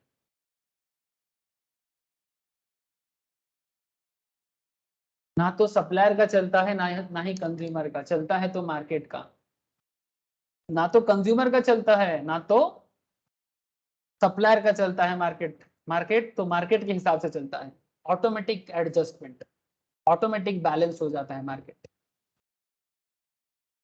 It's like that. डिमांड वाले बोल रहा था कि दाम कम करो मैं ज्यादा लूंगा, सप्लाई वाला बोल रहा है दाम ज्यादा करो मैं ज्यादा बेचूंगा, मार्केट बोल रहा है मैं तो तुम लोग जहां पर मीट करोगे मेड फॉर ईच अदर बनूंगा, तो 3% में मेड फॉर ईच अदर हो गया, सप्लाई और डिमांड मैच कर गया, प्राइस इक्विलिब्रियम हो गया। बस दैट्स इट, इतनी सी बात है और कुछ नहीं है इक्विलिब्रियम और प्राइस के बारे में। सर नेक्स्ट क्लास में मैं आपको इक्विलिब्रियम का सोशल एफिशिएंसी के बारे में थोड़ा बात करूंगा, और मैं आपको घर पे सारा का सारा एमसीक्यू क्वेश्चंस करने के लिए बता देता हूँ। डिमांड सप्लाई का दोनों का मिला के एमसीक्यू गिवन है, इसके अंदर आपको क्वेश्चंस भी मिलेगा, कैलकुलेशंस वाला क्वेश्चंस भी मिलेगा और नॉर्मल क्वेश्चंस भी मिलेगा, मोर देन 100 क्वेश्चंस है, just practice it. And next class में आंसर भी गिवन है, नेक्स्ट क्लास में रेडी हो जाना क्विज के लिए, ठीक है? डिमांड सप्लाई पे नेक्स्ट क्लास पे क्विज कॉन्टेस्ट होने वाला है, आप लोग रेडी हो? अगर अभी भी रेडी नहीं हुए तो रेडी हो जाओ, करोगे ना sir? Quiz contest on demand and supply, hello tell me, हाँ सर। ठीक है? बस घर पे अच्छे से पढ़ो, ठीक है? ये क्वेश्चन तो करना ही है, मैं दूसरा सवाल भी कर सकता हूँ, जरूरी नहीं कि वहीं से सवाल किया जाए, इसलिए जो अंदर का चीज है उसे भी ठीक से पढ़िएगा। ऐसा नहीं कि 120 क्वेश्चन हो गया तो ऐसा जरूरी नहीं है कि एग्जाम भी आपको उसी क्वेश्चन से सवाल करे, हाँ इसी टाइप का क्वेश्चन होगा, लेकिन क्वेश्चन जरूरी नहीं कि एकदम कॉपी बुक मिलेगा, ठीक है? तो don't take it anything granted, हाँ डोंट टेक एनीथिंग ग्रांटेड, ये ऐसा ही होगा, इस तरह का होगा, टाइप यही रहेगा, किताब से ही क्वेश्चन करेगा, कंटेंट से ही क्वेश्चन करेगा, बाहर से नहीं करेगा, बट क्वेश्चन वैसा ही होगा ऐसा जरूरी नहीं। सो कॉन्सेप्ट क्लैरिटी होना चाहिए, डिमांड का कॉन्सेप्ट, सप्लाई का concept, each and every concept clear होना चाहिए। मैं तो बोलूंगा कि सारा का सारा क्लास एक बार अच्छे से देख लो, उसके बाद एक बार खुद से रीड कर लो और फिर क्वेश्चन को रेडी करो, ताकि अगर आउटसाइड से भी सवाल हो जाए, मतलब आउटसाइड सवाल मतलब कॉन्सेप्ट के अंदर रह के, कंटेंट के अंदर रह के अगर सवाल करे, आप देने के लिए रेडी हो। इस तरह से प्रिपेयर करो सर, हमेशा बाजी मात करोगे। आज इतना ही है सर, फिर नेक्स्ट क्लास में मिलते हैं। ठीक है, ओके सर, गुड नाइट फिर।